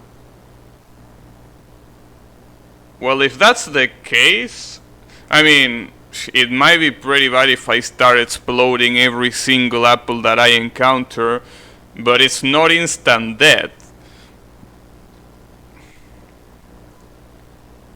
Okay, knowing that might change things a little bit. I want to know what happens if I only focus on the guy on the right and I ignore the guy on the left. I know it's probably gonna be complete fuckery. I understand that. Because the guy on the left is probably gonna hit so many apples that it's gonna form a barrage of bullets that I probably won't be able to dodge. But I want to see. I thought that both guys had a hitbox, not just the one on the right. But the one on the left does have a hitbox, but it doesn't kill you. Okay. Alright, now that I know that, I want to see.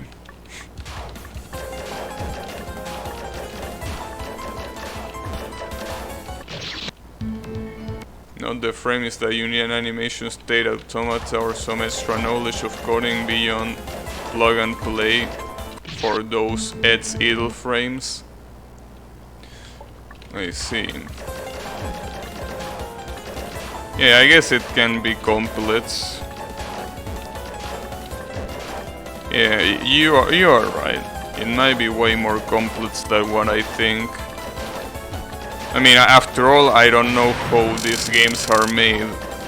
I mean, I know basic concept, but I never put myself into the role of a fan game creator. So yeah, I wouldn't know.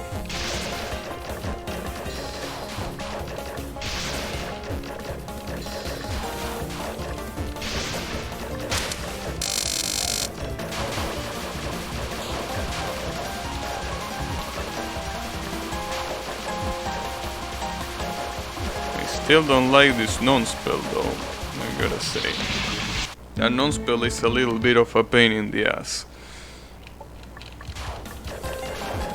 But then again, it's probably nice for a Touhou fight. Usually Touhou fights, when it comes to the patterns, it's not a matter of, you know, it's not a matter of the first pattern is easier than the second pattern and the second pattern is easier than the third one. A lot of times in Touhou fights it's a little bit more unbalanced. A lot of times it's like, well, in this case the original Raisin fight, as I was saying earlier, the very last spell card of the game, not the last word but the normal last spell, is the easiest spell in the fight. So yeah, it's a lot. It has a lot to do with, you know, Touhou games not being that balanced. So having the second non-spell being the hardest one, you can say that that's also pretty accurate to the actual fight.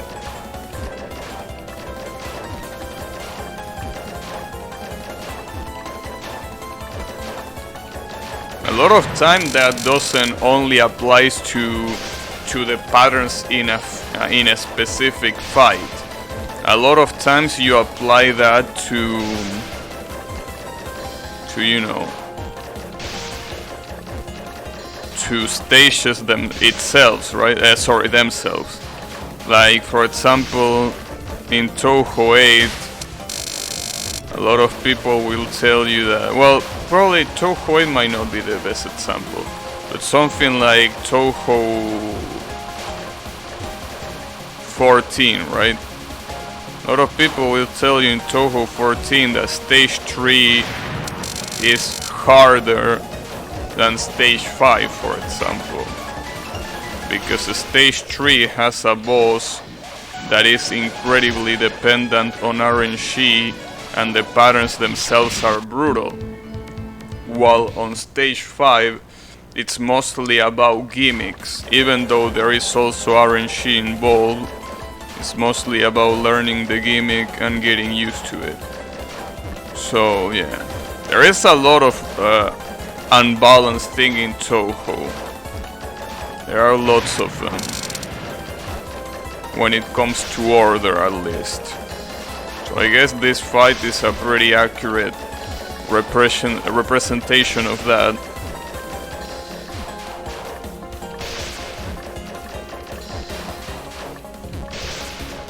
Uh-oh. Okay. I knew I wouldn't make it in time, damn it.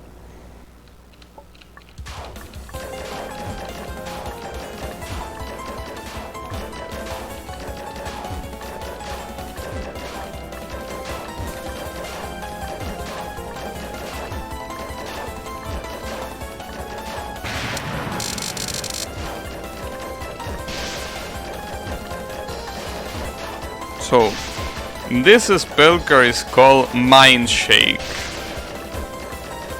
Interesting. I don't know if it's the same name as the games. I will assume it is. But right there, the katakana part of the name says Mind Shake.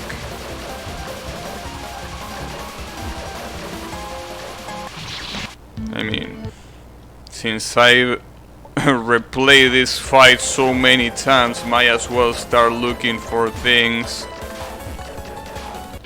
just to keep myself entertained, right?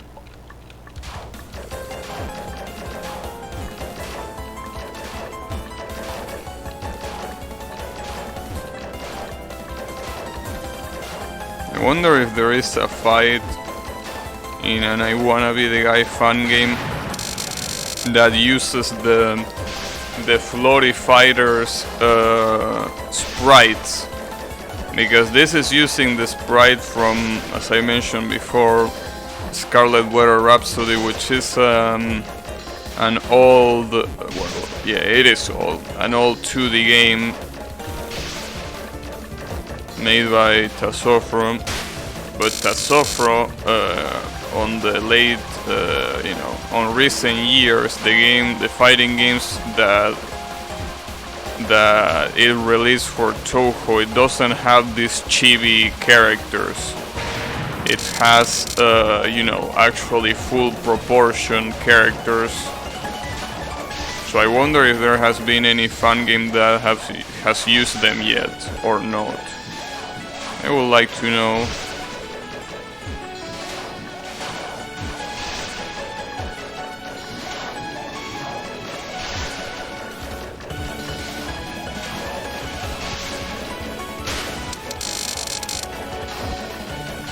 I mean, the oldest of the floaty fighters was released 7 years ago, in 2013.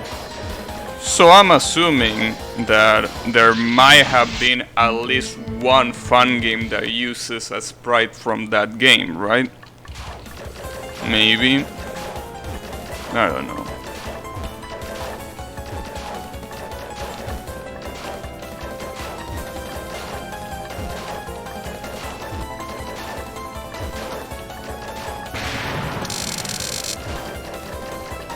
But they are obviously way higher definition than this.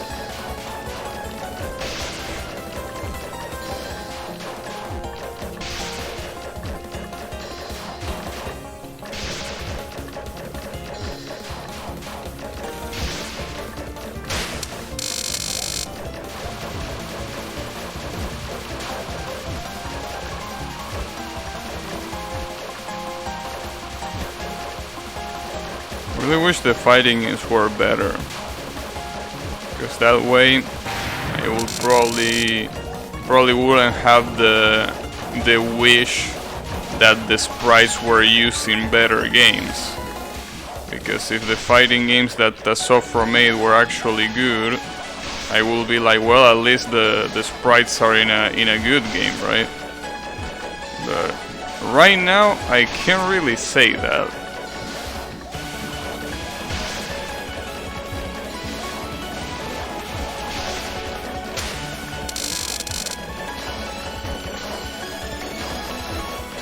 Well, at least Raisin is right here. it's on a better game than the original one, at least.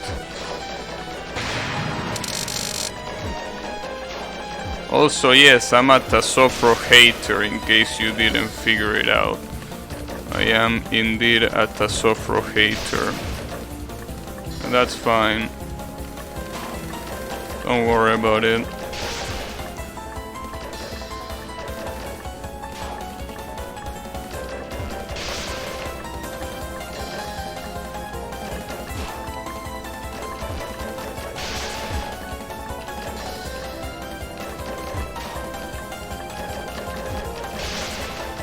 Alright. So here is the ultimate test.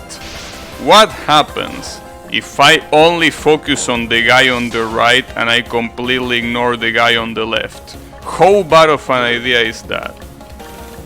Apparently a pretty bad idea. Well, let's just see. We never know how it's gonna turn out. The problem is if the guy on the left pops up a lot of fruits at the same time. That's gonna be devastating.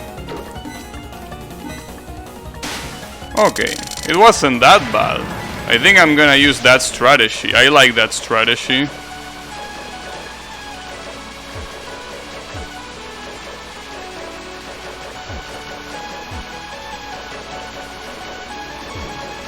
And they might not look like it, but these quote-unquote shadows are pretty distracting. They are pretty distracting. Like, I know that I only have to look at one, only one is the active one, but Jesus Christ. It is pretty distracting. Damn it. It also doesn't help that the spell card itself shoots a lot of bullets. And in different speeds. Because usually all of the spell cards that we have been dodging, and the non-spells as well, they have the same speed. Like for example, in this non-spell, every spell card is, every bullet is going on the same speed. In this spell card, every bullet is also traveling on the same speed. I mean, well, yeah, the spell cards that she's shooting, the bullets that she's shooting are faster, but you don't have to worry about them. You only have to worry about the ones that are the same speed. These other non-spell, for example, also have the same speed. At least, when I say the same speed, it's the same speed when they reach you. Obviously, they have different starting speed. They are faster when they are fired, but it's not something that concerns you because you're not dodging from the left side of the screen. This spell card, as fucked up as it is, every bullet is moving on the same speed too. Well, every apple in this case. You know, they work as bullets, I think.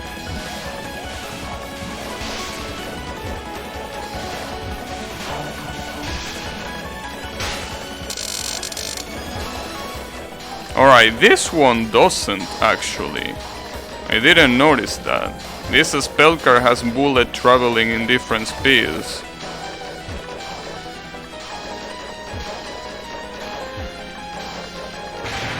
This one does, however. This spell card has bullets traveling at the same speed.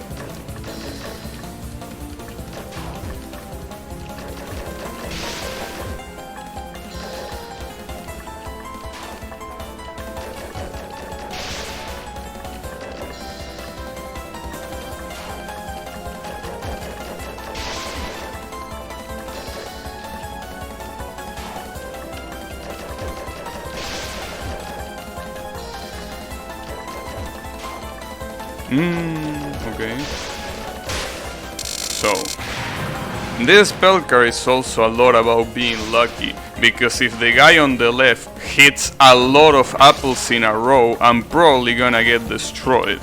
But that's something that I don't control if I don't pay attention to the guy on the left. I'm just paying attention to the guy on the right. So, unless you have a sound cue, every time you hit an apple with the guy on the left, so you know that something is coming.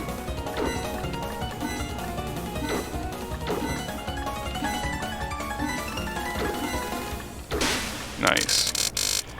But yeah, it's a lot easier to do it that way than the previous way that the previous strategy that I was using. But see, in this spell card, the fact that every bullet is of a different speed makes it really hard. That's also true for normal Touhou games.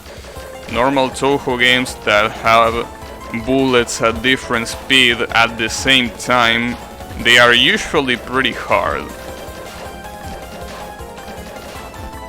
So yeah, that's the reason why that last spell can be quite challenging.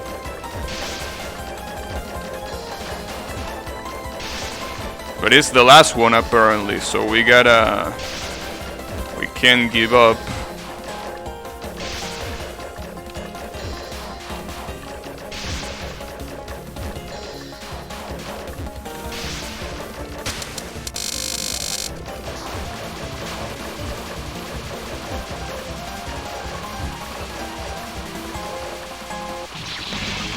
Damn it.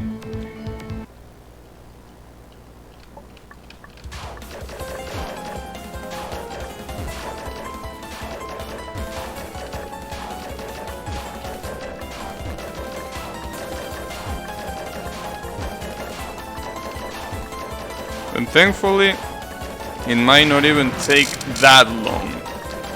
I mean, well, as I predicted, it seems like it will take the whole stream, like this fight.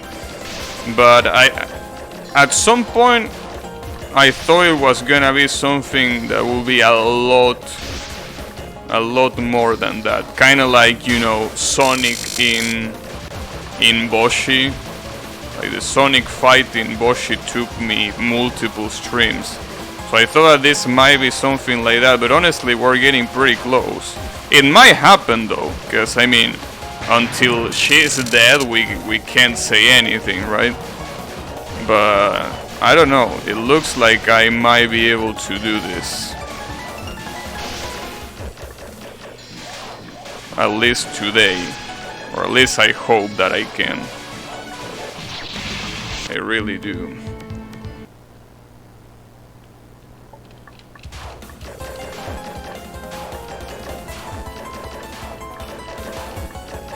But as I said, the good thing is that we go to the final spell and we know everything, like we know what to expect. So we can only speculate from now on, but based on something that we can see.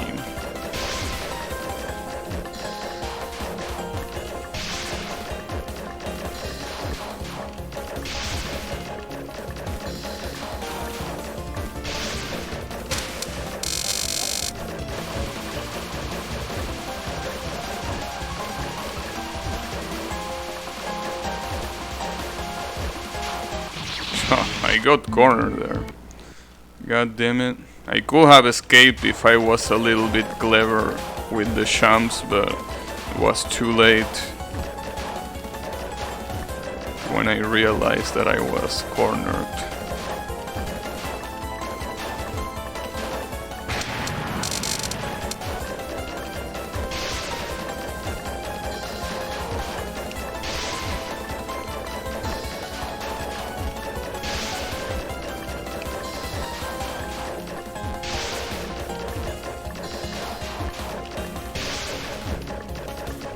You know, another interesting piece of information here is that on the last spell, she moves from the bottom to the middle to the top of the screen, right? Differently from any other pattern where she stays in the middle. So I wonder if it will be worth it to stay in the bottom of the screen during that last spell card, if it's gonna be worthy or not.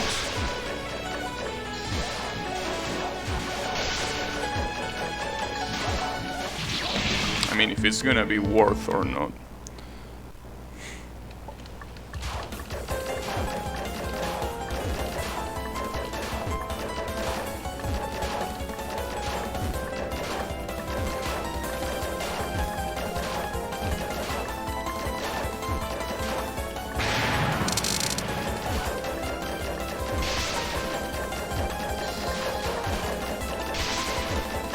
But overall, I gotta say that this fight is an amazing homage to Raisin. I mean, sure, we can say a lot of things about the gravity and the hitboxes, but it's a pretty good homage to Raisin. It's pretty well done. So if anyone didn't play Touhou, this is pretty similar to the actual fight, except for the two last patterns which are original. But even those patterns that are original are pretty in character to something that Raisin will do. So yeah, and for someone that did play the Touhou 8, it's really well done.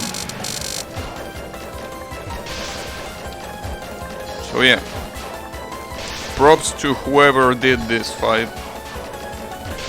Good shit. You can also tell the amount of effort that has gone into this. Because you can copy a fight like this, but without adding all of the original effects that it had, right? You can basically not even care about the background eyes every time she switches to every time she switches the bullets. The guys who made this game did care about it. Even with the sound effects, the spell card names, everything is there. So yeah, really props to them for that. Obviously it is a pretty hard fight, that's for sure. But, you know.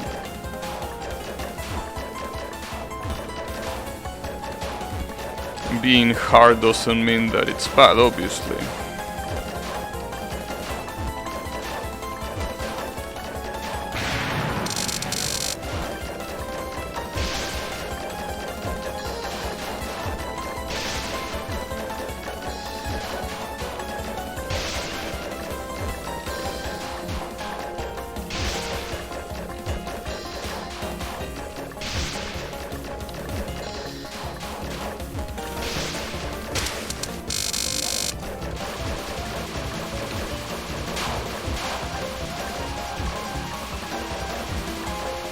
I really think that the biggest blockers in this fight are the second non and the second spell.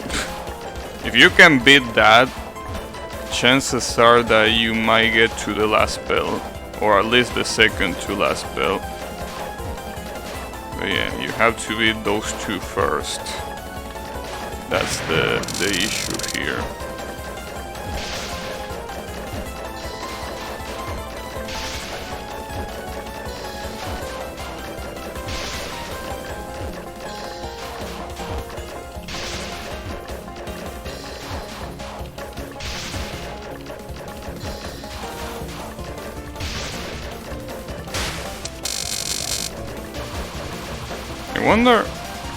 I don't think so, but I wonder if you can time out these patterns. Because I have a viewer that is usually obsessed with pacifist runs. He will try to pacifist this fight. I don't think you can. I think if you don't deal any damage, the boss is just gonna keep shooting bullets. I mean, it's not like there is any technical issue that will prevent the boss to just keep shooting bullets and just keep doing the same shit all over again every time. So I don't think you can avoid shooting here. I mean, the only spell card that has a timeout coded into it is obviously the one that is supposed to be a survival spell.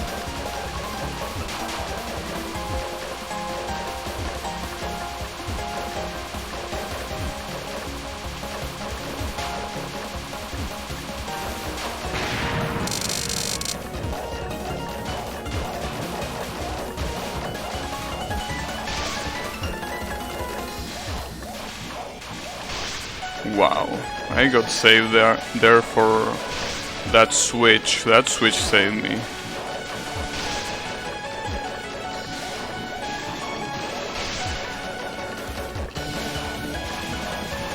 This spell card is so damn dangerous, it's insane how dangerous it is. Wow, and I can't believe I died to that. That bullet barely even touched me, but it was enough to kill.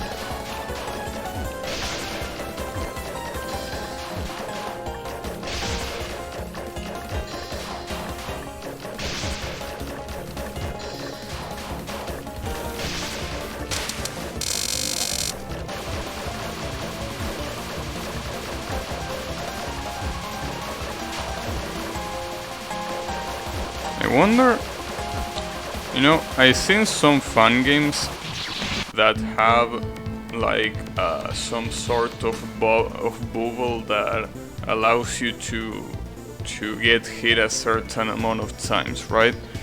I wonder what fun games have that, because you know, it's something that is pretty interesting. Obviously makes every fight a lot easier, but it will be nice to have. I mean, some bosses are like avoidances that are specifically hard, so you know, you have certain amount of hits that you can take, so otherwise it will be insanely hard. I wonder what games have that. I haven't seen any yet. Out of all the games I played, I'm pretty sure none of them had a similar mechanic. But I saw that mechanic in I Wanna Maker, so I'm assuming that if it's there in I Wanna Maker, it should be there in one of the fun games, probably. I'm pretty sure I Wanna Maker takes like mechanics from existing fun games, right? I don't think I Wanna Maker invented anything, as far as I know.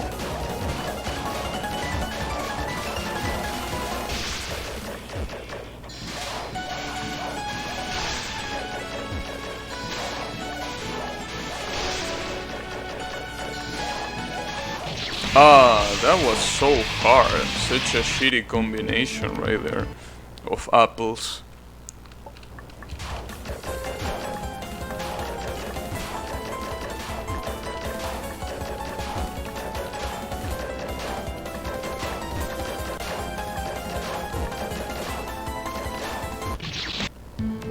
Nice.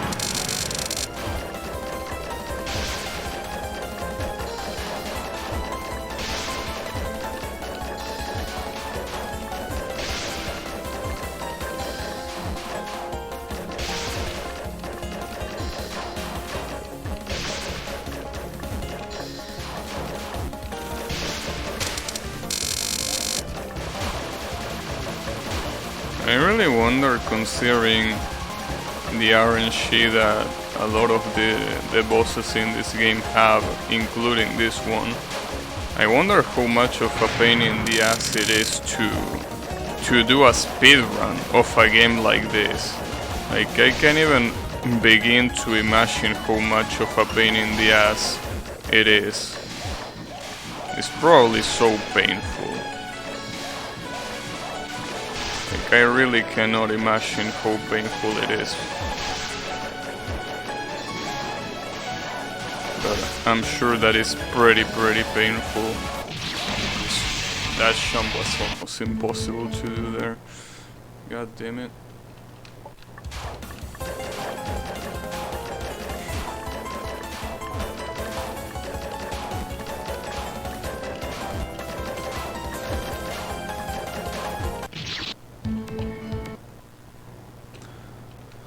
Okay, Raisin.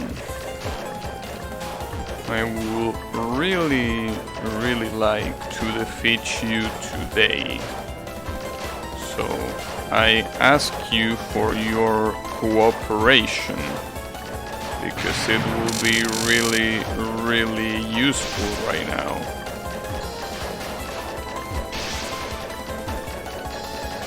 Also, something interesting that I should notice. The background is scrolling downwards, but whenever she does that switch effect, it goes slightly upwards. That's a nice detail. A pretty nice detail.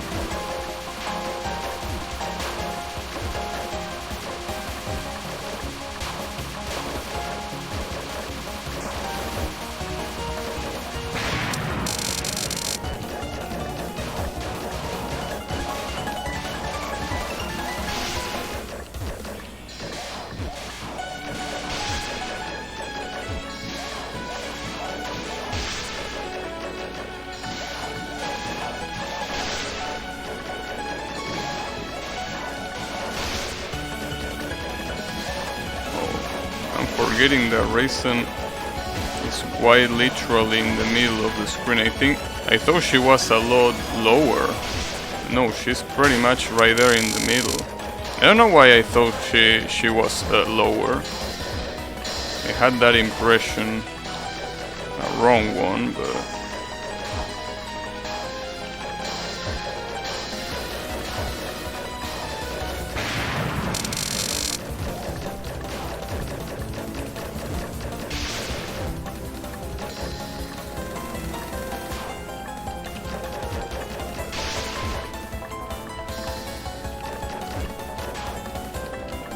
That was so clutch for no reason. That was probably the most dangerous path to take on that pattern, and I took it because I thought it was the easiest one. Nice. Wanna be the guy's speedruns are always painful since platforming death costs almost no time, but boss deaths cool multiple minutes. Yeah, that's what I was thinking. Like, redoing this fight if you get killed on the very last pattern is like, it really sucks. And there's nothing you can do about it other than, well, yeah, obviously retrying. But it's such a pain in the ass because at that point your speedrun is probably completely ruined. So yeah, I can assume that it's pretty painful to do.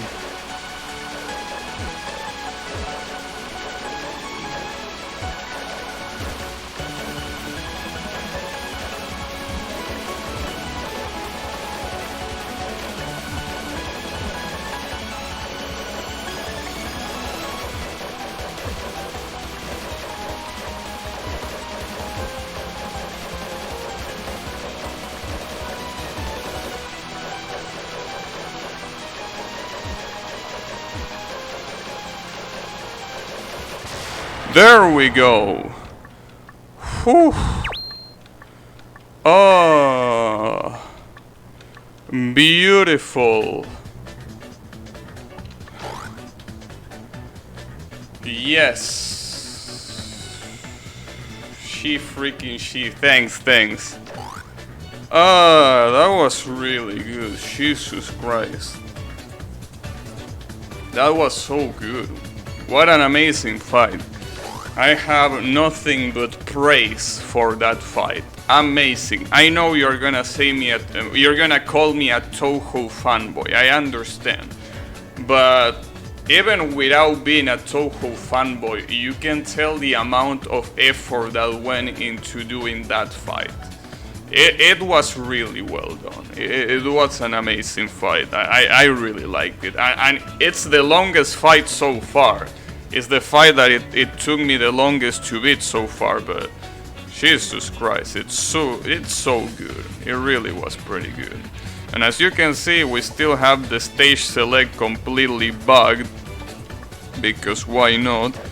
But okay, let me momentarily take off the just momentarily take off the borderless gaming full screen. I don't think I will be able to do it though. Oops. Well, I guess I just have to aim for that platform, but the problem is that I cannot even fucking see the platform. Damn it. Okay. You know what? Let me real quick restart the game. Let me just restart the game because I don't see shit. So I'm gonna restart the game. It's gonna be in Windows mode, windowed mode. So you're gonna be sitting on like a corner, but don't worry. As soon as we warp to the new area, I'm gonna bring it back to full screen because that's an issue that only happens on full screen. So don't worry about it. We're gonna go back to normal as soon as we can. So, as you can see, the world in question is called Starry Galaxy. The other one is called 8-bit world, but we're gonna go for Starry Galaxy. So as soon as I enter here and I save, I'm gonna... Well, actually I can do it right now. So let me bring it back to full screen. There we go. So it should be fine now. There it is fine. Yeah, sadly, borderless gaming has some bugs when it comes to fun games like this.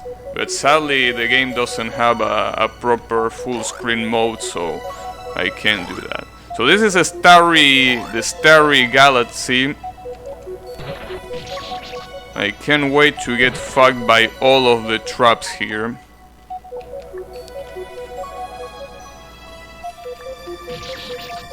This looks like it's gonna be a nice journey. It's been a while. I mean, I've been 2 hours and 20 minutes trying to defeat that boss, so I don't even remember what it feels to do platforming anymore. Especially because that boss was pretty much infinite jumping, so I have to get used to only being able to double jump. So it's alright, don't worry about it.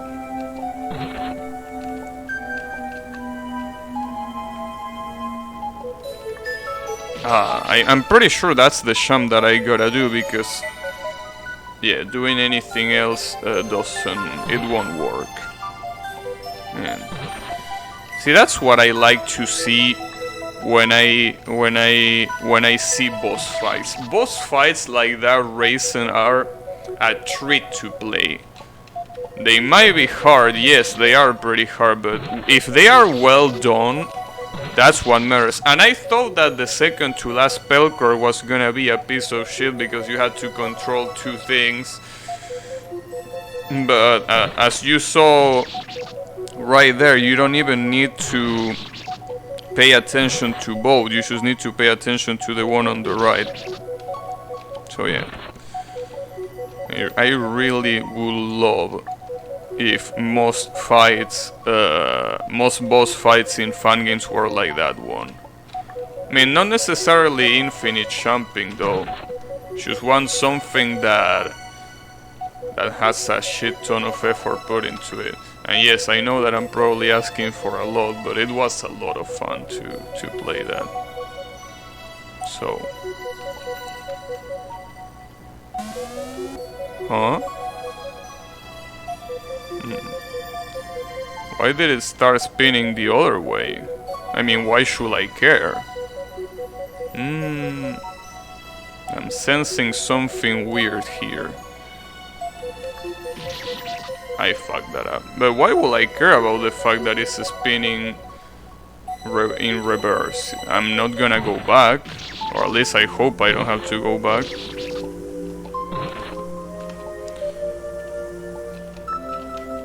But as we can see, I think these worlds are meant to be played in the order that they are showed. Because I can see that this world, like this first screen of this world, is already a lot harder than than the first screen of the previous worlds, right?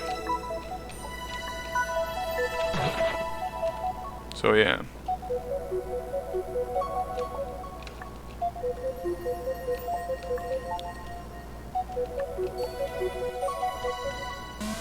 Oh, that's why changing the direction is dangerous. Because if you hurry too much, the change of direction is gonna kill you. That's why.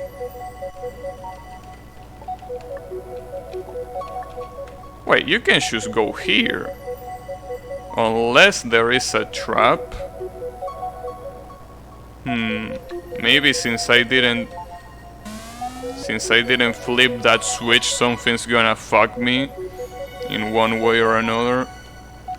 And that jump is still pretty hard to do.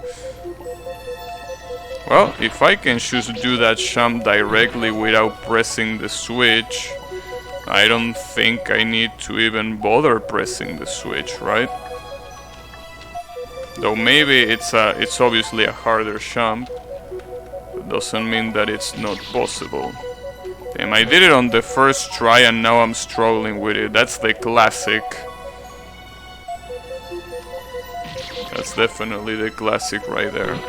Doing something semi-hard on the first try and then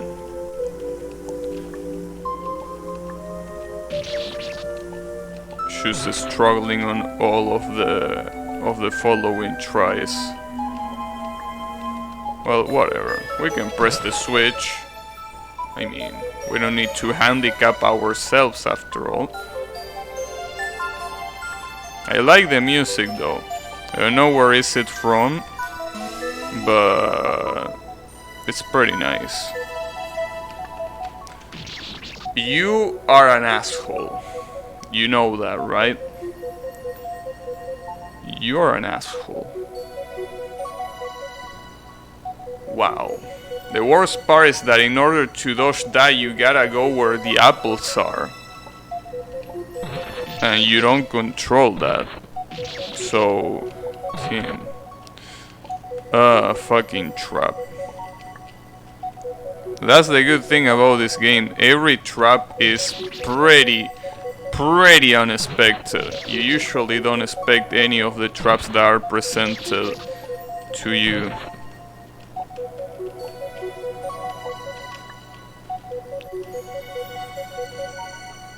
They all feel pretty unique.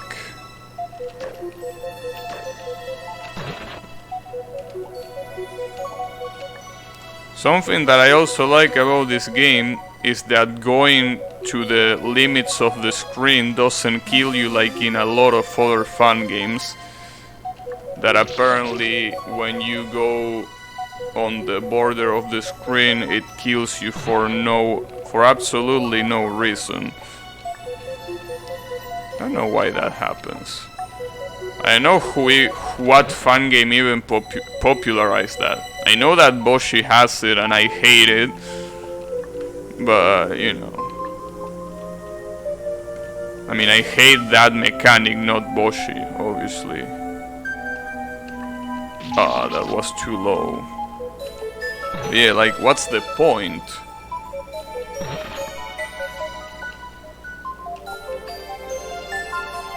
There are skips in games without that. Oh, because you can go out of the screen, right? And probably... Yeah, I understand now. So it's to prevent exploits. I don't know. I mean, unless... Well, I guess it depends on the game. I mean, probably you can exploit absolutely everything after all.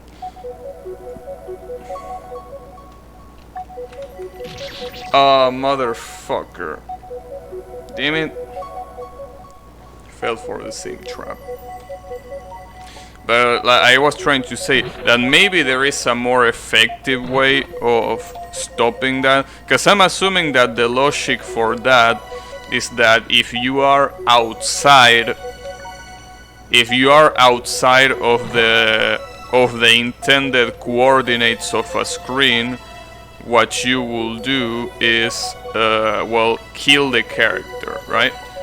But instead of doing that, wouldn't it be better if you just teleported it back to the coordinate that it last appeared in, or something like that? I don't know how hard it is to do any of that, so that's why I'm asking. Like, instead of saying something like, if player is outside of these coordinates, kill player. Instead of being that, why don't you do, if player is outside of coordinates, teleport last coordinate, or something like that? Maybe because knowing what was the last coordinate is hard, right? Like trying to know what was the last valid coordinate. I don't know. They usually put a large stretch out spike of screen. I see. Oh, so that way you don't even need to program that into the physics. You will just program it like part of the game. I still feel that is whack though. But whatever. Wow, nice. That should happen. But you know, much easier. Non-con solution is lazy and does the same thing. Yeah, I know. Hey Yannick, how is it going? I just finished fighting Raisin, and I can tell you that fight was amazing. That fight was really amazing. It was something that I wish most of the boss fights were like that. Took that long? Yeah, it took 2 hours and 20 minutes. I kinda, you know, as I say in the beginning of the stream, I expected that fight to take the whole stream. It didn't literally take the whole stream, but it was pretty close to do that. So yeah, it was a hard fight, but it was incredibly well done. Really, and a fight that I will remember. Like, fight like those are the ones that you remember because of how good they are. Then again, considering how shitty my memory is, maybe I will eventually forget. But you know, hopefully not.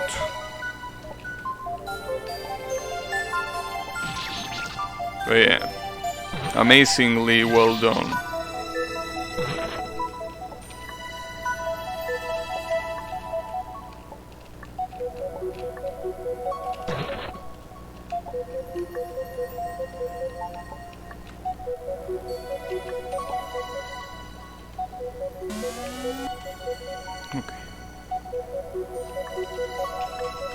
Ooh, okay. Nice, there was no trap there.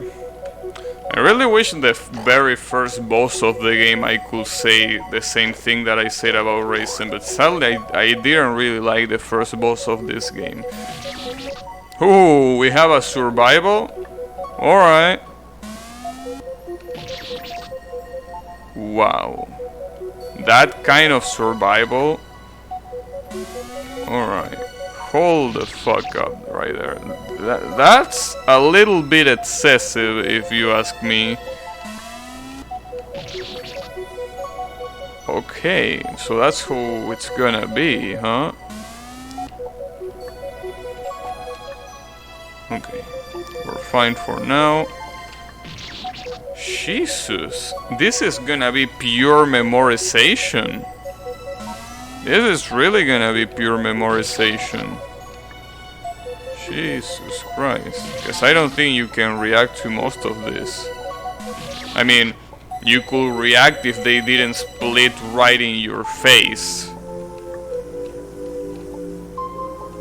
But they do split right like in your face. Yeah, that's a lot of apples.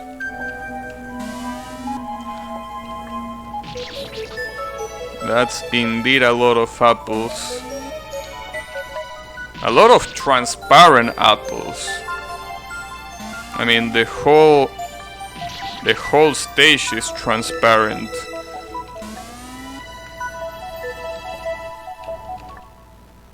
So let's see how we can dodge this one. Maybe staying on the left platform might not be a bad idea. Yeah, I honestly think that staying on the left on the left platform might be the best idea so far. Maybe we're gonna regret it later, but I don't know. We will see. Wow, that touched me? Hey, referee, I call the bar right there because I feel like I've been screwed. Need to see the bar. Damn it.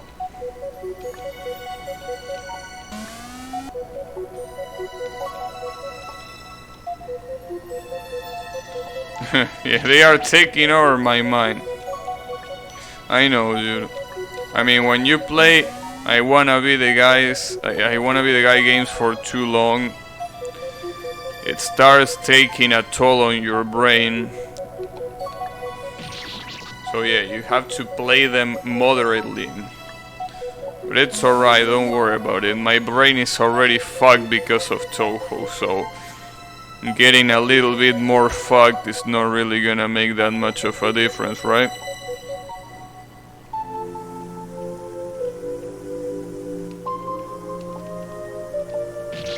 Wow, really? Playing POFB takes a toll on my hands? How the fuck can you get your hands tired when you play POFB? Like, I will understand if you told me that your hands got tired at playing any Toho game. I will understand that. But why POFB in particular? Like, I know that in that game you spam the shot button. I get that, but you don't need to mash it. You just need to... Oh, fuck you. But like, I mean, you don't need to do like the Boshi spam. Like, you don't need to be as fast as when you play I Wanna Be the Boshi. You just need to press it sometimes.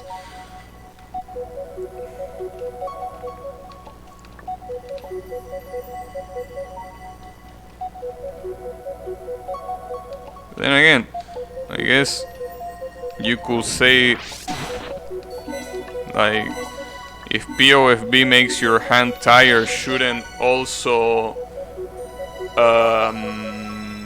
Twinkle Star Sprites make your hand tired? Maybe? I don't know. Your weak fingers are active if you use default controls. Yeah, I mean, the fingers that are usually pretty active are, if you are right-handed, you use this, the ring finger, and the ring finger and the middle finger. It's my arrow key hand. I move a lot more than in Orient's. Oh, so it's not even because of the tapping, it's because of the movement. I see. Interesting. That's weird though. I mean, why do you say that you move more than in any other game? I never felt like that. Like, I know that POFB has a lot of random things, so it's not like you can root your movement like in other Toho games, but even then, I don't feel like it should be enough to make your hands tired, right? And again, every body is a different world, but it's still a little bit weird. That's fine though. Maybe you're going way too hard on Shikiaki.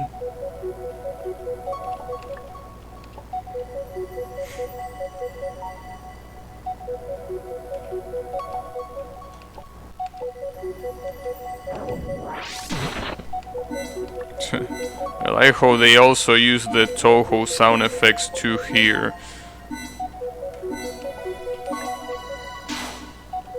Okay, there's gonna be a trap here. No trap? Really? No trap there? I'm surprised. Okay. I'm glad, but I'm also surprised.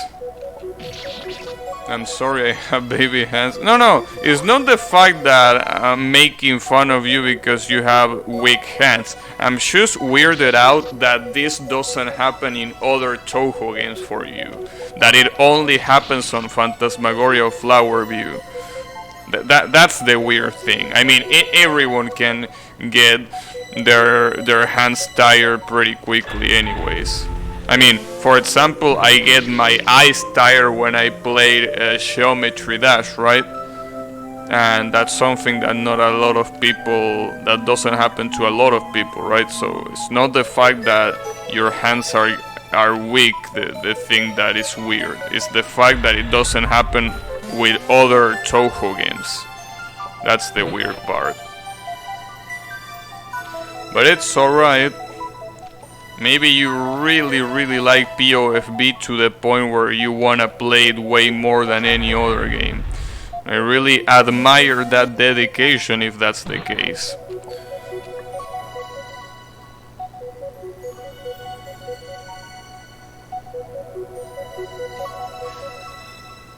Did you see that? Did you see that? You saw that? Yeah, that dodge. What the fuck was that? That was... I mean, I don't want to overuse this word, but that was godlike. It wasn't on purpose, I know, but Jesus Christ. Like... son of a bitch.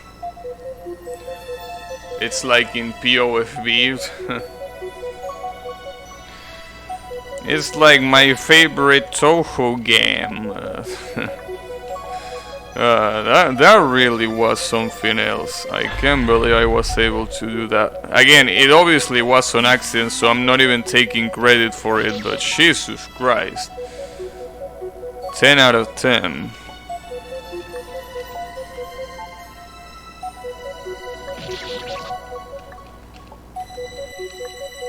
Didn't even know you could get in between the apples like that.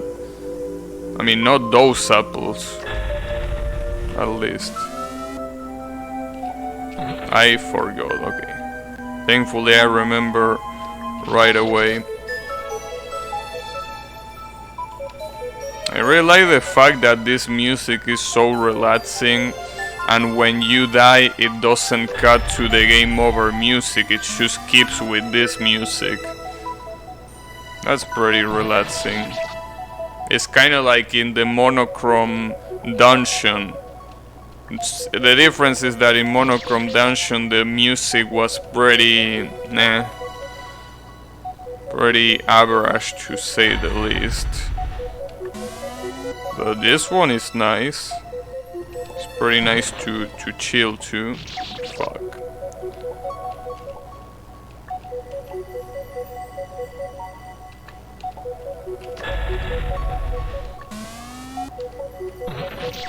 I forgot about that again, god damn it. What a dumbass. How can your memory be so bad, Gabby? Come on.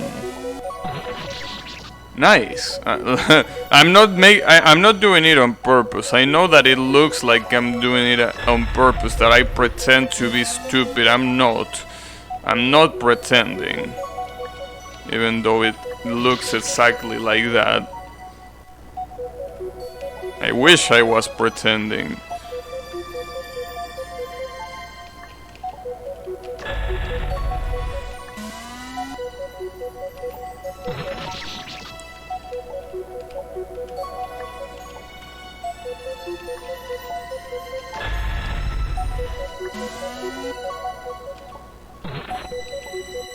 Okay, so that jump is fine. The issue is, yeah, that jump. Because if you do it too soon, that's what will happen. But if you do it too late, you're pretty fucked. The timing is pretty strict, I think. Damn it.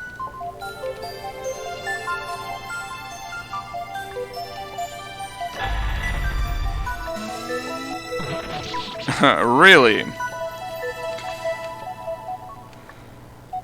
Sometimes I wonder how my brain works. How some things that are probably pretty hard to remember, I'm able to remember them, and how that shit I just can't. It's a mystery. Would like to know. 100k Gabi points? If only they were useful for something, right? If only they were useful for something. But they aren't.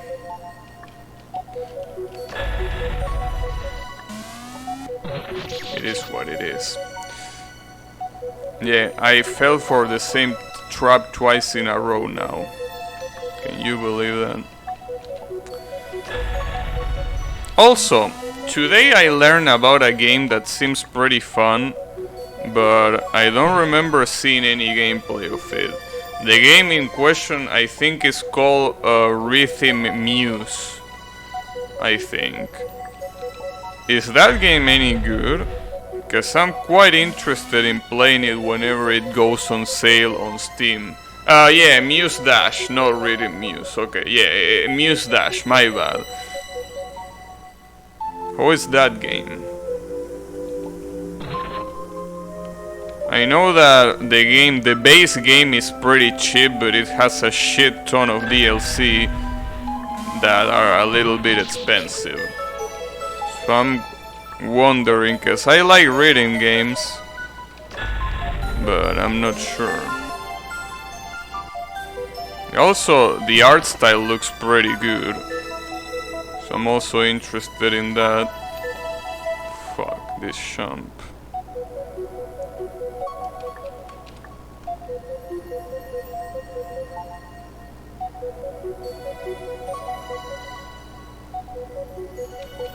Maybe instead of going for the save, I can just stay there. Fuck, not like that though.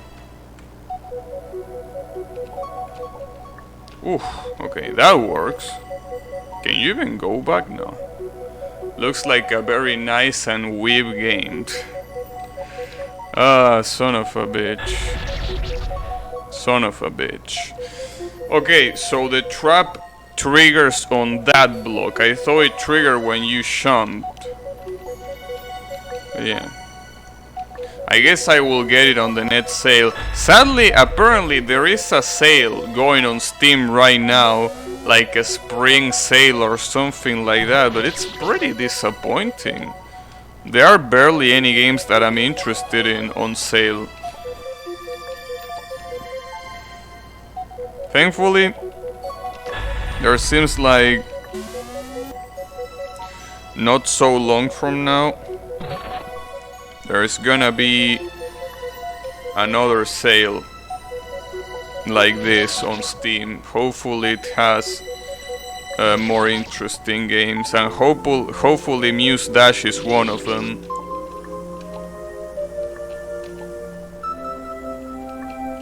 It's pretty funny because the reason why I learned about Muse Dash is because of another game that also has the word Muse, but it's not really a reading game. So yeah, I'm not gonna say more than that because it's probably not gonna be something that Twitch will like, but I don't even remember the name of the game either. But it was one of those. Okay. So that trigger is out. You son of a bitch. Okay, that's how it's gonna be.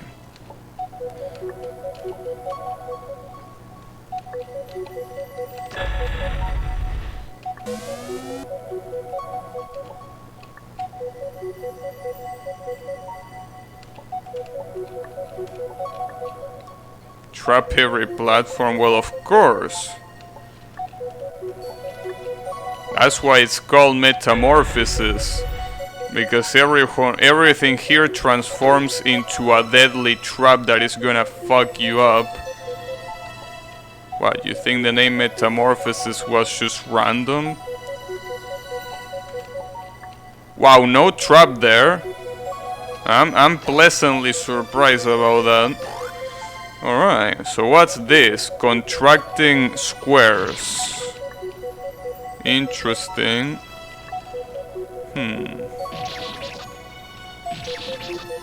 Wonder... Seems like you're not supposed to just jump like that. Actually, I think you're not even supposed to... Wonder if you're supposed to jump from below or from above. I'm pretty sure it's from above, right? Yeah. Ah, fuck. So it was from below, not from above.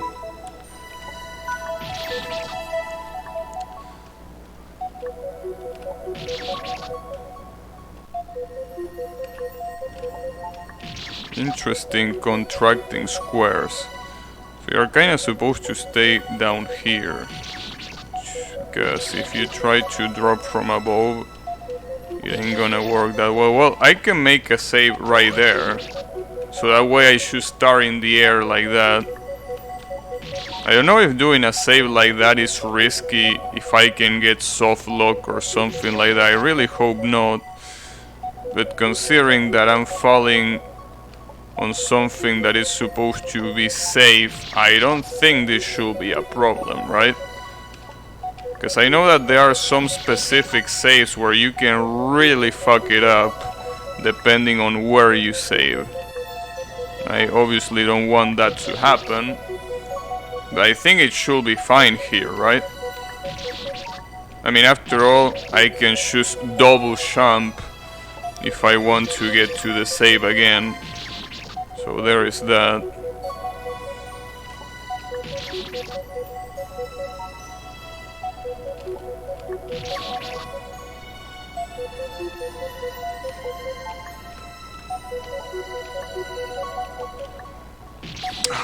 Maybe if I jump a little bit earlier I can get there in time.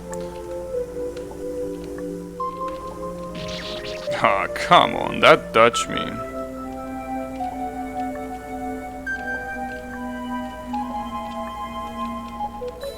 Well, at least I've been able to get out of that alive. But now what? Is that jump doable?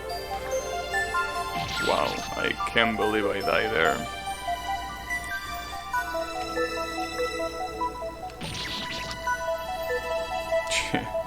That was a pretty stupid death. It's like I trapped myself right there.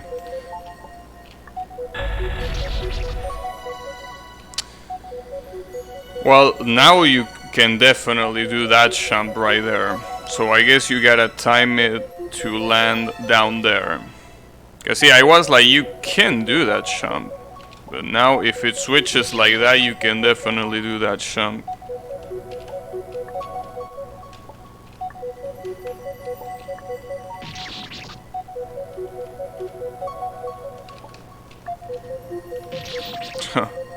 Yeah, just run right where the spike is, dumbass.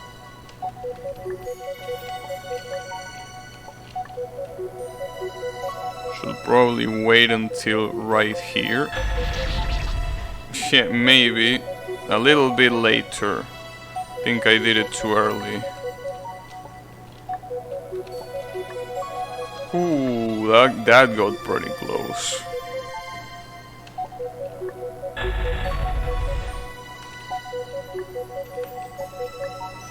Nice. So where is the trick here?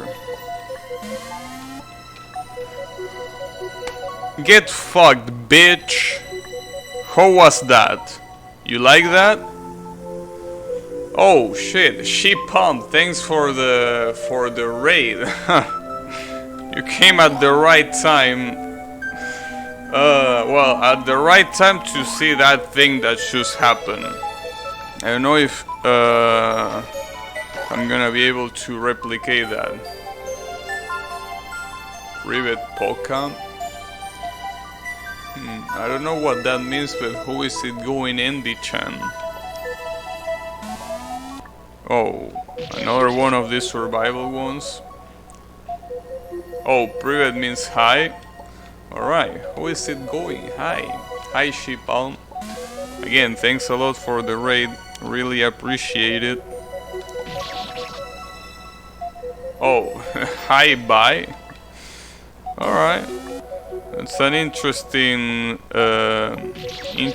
greeting, but I'll take it. What language is that, by the way? Don't remember reading that. Russian. Well, I have a Russian guy in my chat. Oh, it is Russian? Damn. I guess my... Now 3? Nice. Yeah. The Russian video game community is definitely pretty big. Well, it's no wonder. Russia is an incredibly big country after all. Pretty big. I really like to... I would love to learn Russian at some point. Such an interesting language. But before learning Russian, I will need to learn the Cyrillic alphabet first. Once I have that down, I will need to start looking for grammar and some vocabulary.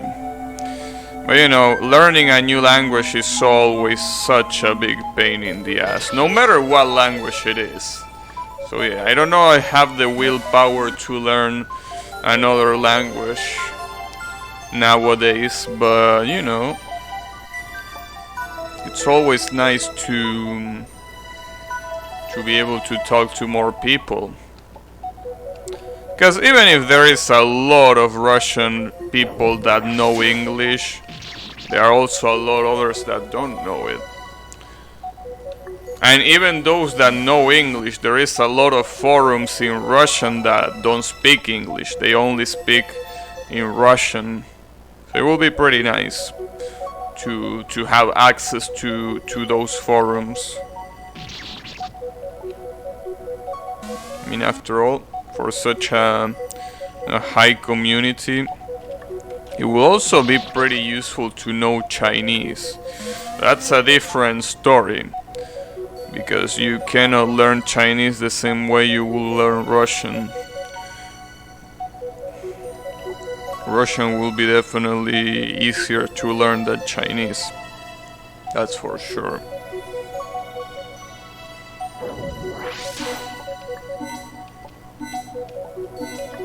Damn. That's an interesting pattern.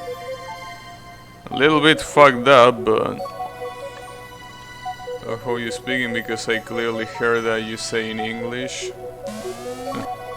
Well, thanks. I try to be pretty clear when I speak, because, you know, English is not my first language, so if I attempted to speak fast, it will be probably pretty hard to understand me. Because pronunciation is obviously the biggest barrier when it comes to English. So I'm still working in my pronunciations. See, so yeah, I gotta speak slowly, so you know, people that even are, you know, native speakers can understand me, right? Timeout phases even here. Yeah, there are timeout phases. This is not even the first one in this map. There has been a previous one, like in the second screen of this area. It also was a 30 seconds one, and it's not particularly hard, but the problem is that the first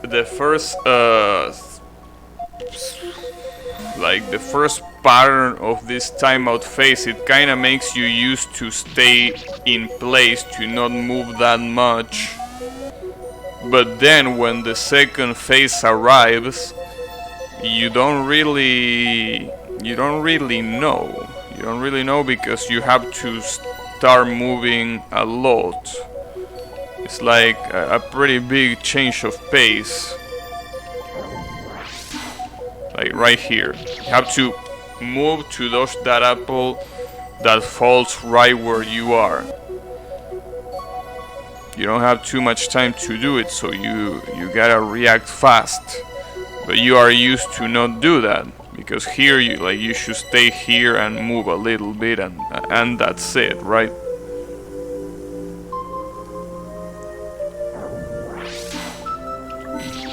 Well, it doesn't help that the face also forces you to dodge in the center of the screen that has no platform in it. Oh yeah, it's a little bit, it's a little complex, I will say, to dodge this.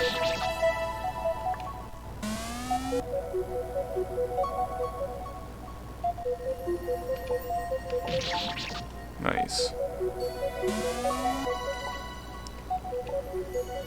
But yeah, I can definitely say, as I say before, that this music is so calm, so soothing. I don't know where it is from. Like, it sounds familiar, but I don't really know where I heard it before, if I even heard it from any place, because maybe I'm hallucinating, maybe I didn't hear it anywhere else. Wow, the circles get even smaller as time passes. What a bunch of assholes. You really are gonna do that. Alright. You're doing that. Sure.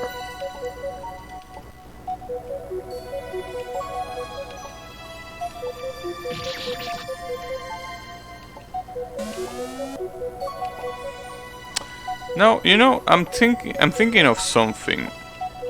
Remember? Well, it's probably gonna be a little bit hard to remember now, but remember in the third, well, not the third, but like the second area where I fought Raisin? Remember that?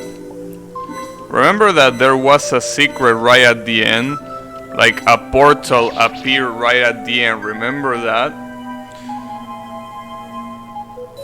Right before the Raisin screen, on the last save, there were spikes that you had to jump over to get to the save, but those spikes were like had a little bit of space between them, so when you are in the mini version of yourself, you can go through that, right? So something tells me that you could fight Raisin while being small. Like maybe that warp that we saw is so you can get small, get back to that screen before Raisin, and go fight Raisin while being small. And that way the hitbox will be obviously small, but I'm assuming that the damage will be the same. Obviously, this is just a speculation. I don't think I mean, I don't know if it's exactly like that, but it might be. It will make sense. Though I'm glad that I didn't go for that secret, because going for that secret would have been it will have been a waste of time. More than likely. I spent all that time balancing a non-spell. And we won't hear the end of the story. It was a pretty short story, I gotta say. He spent all that time balancing that non-spell. Alright. It's a valid story. It's a valid sentence. I mean, it's grammatically correct.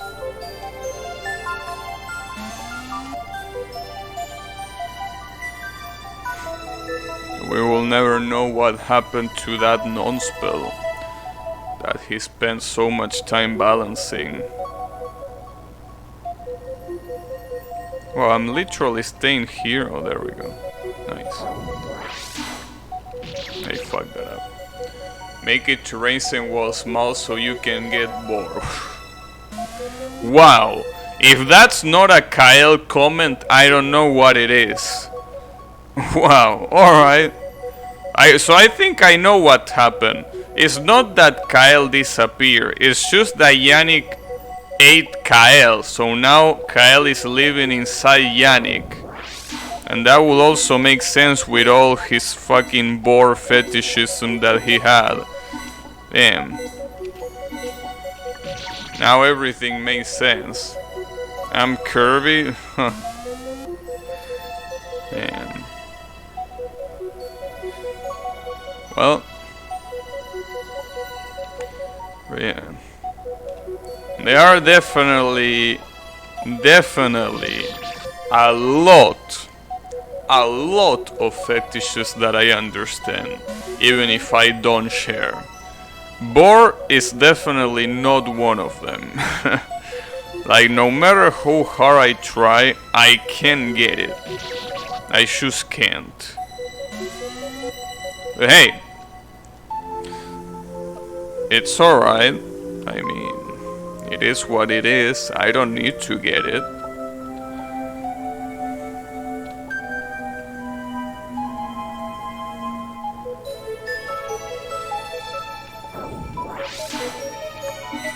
And Kyle, I remember Kyle linking me an example that was like, alright, with this you are definitely gonna understand.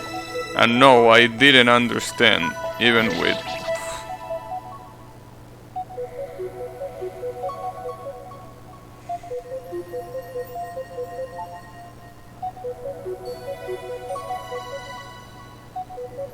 You know, I purposely tried to not go to that hole there because I thought that that was the trap. Turns out the trap wasn't there.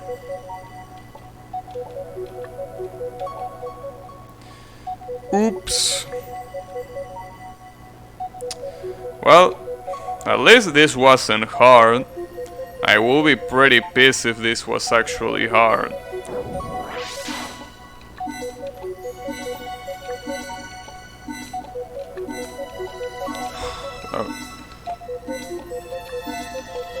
Okay, so you just gotta go to that hole. Nice. Uh-oh.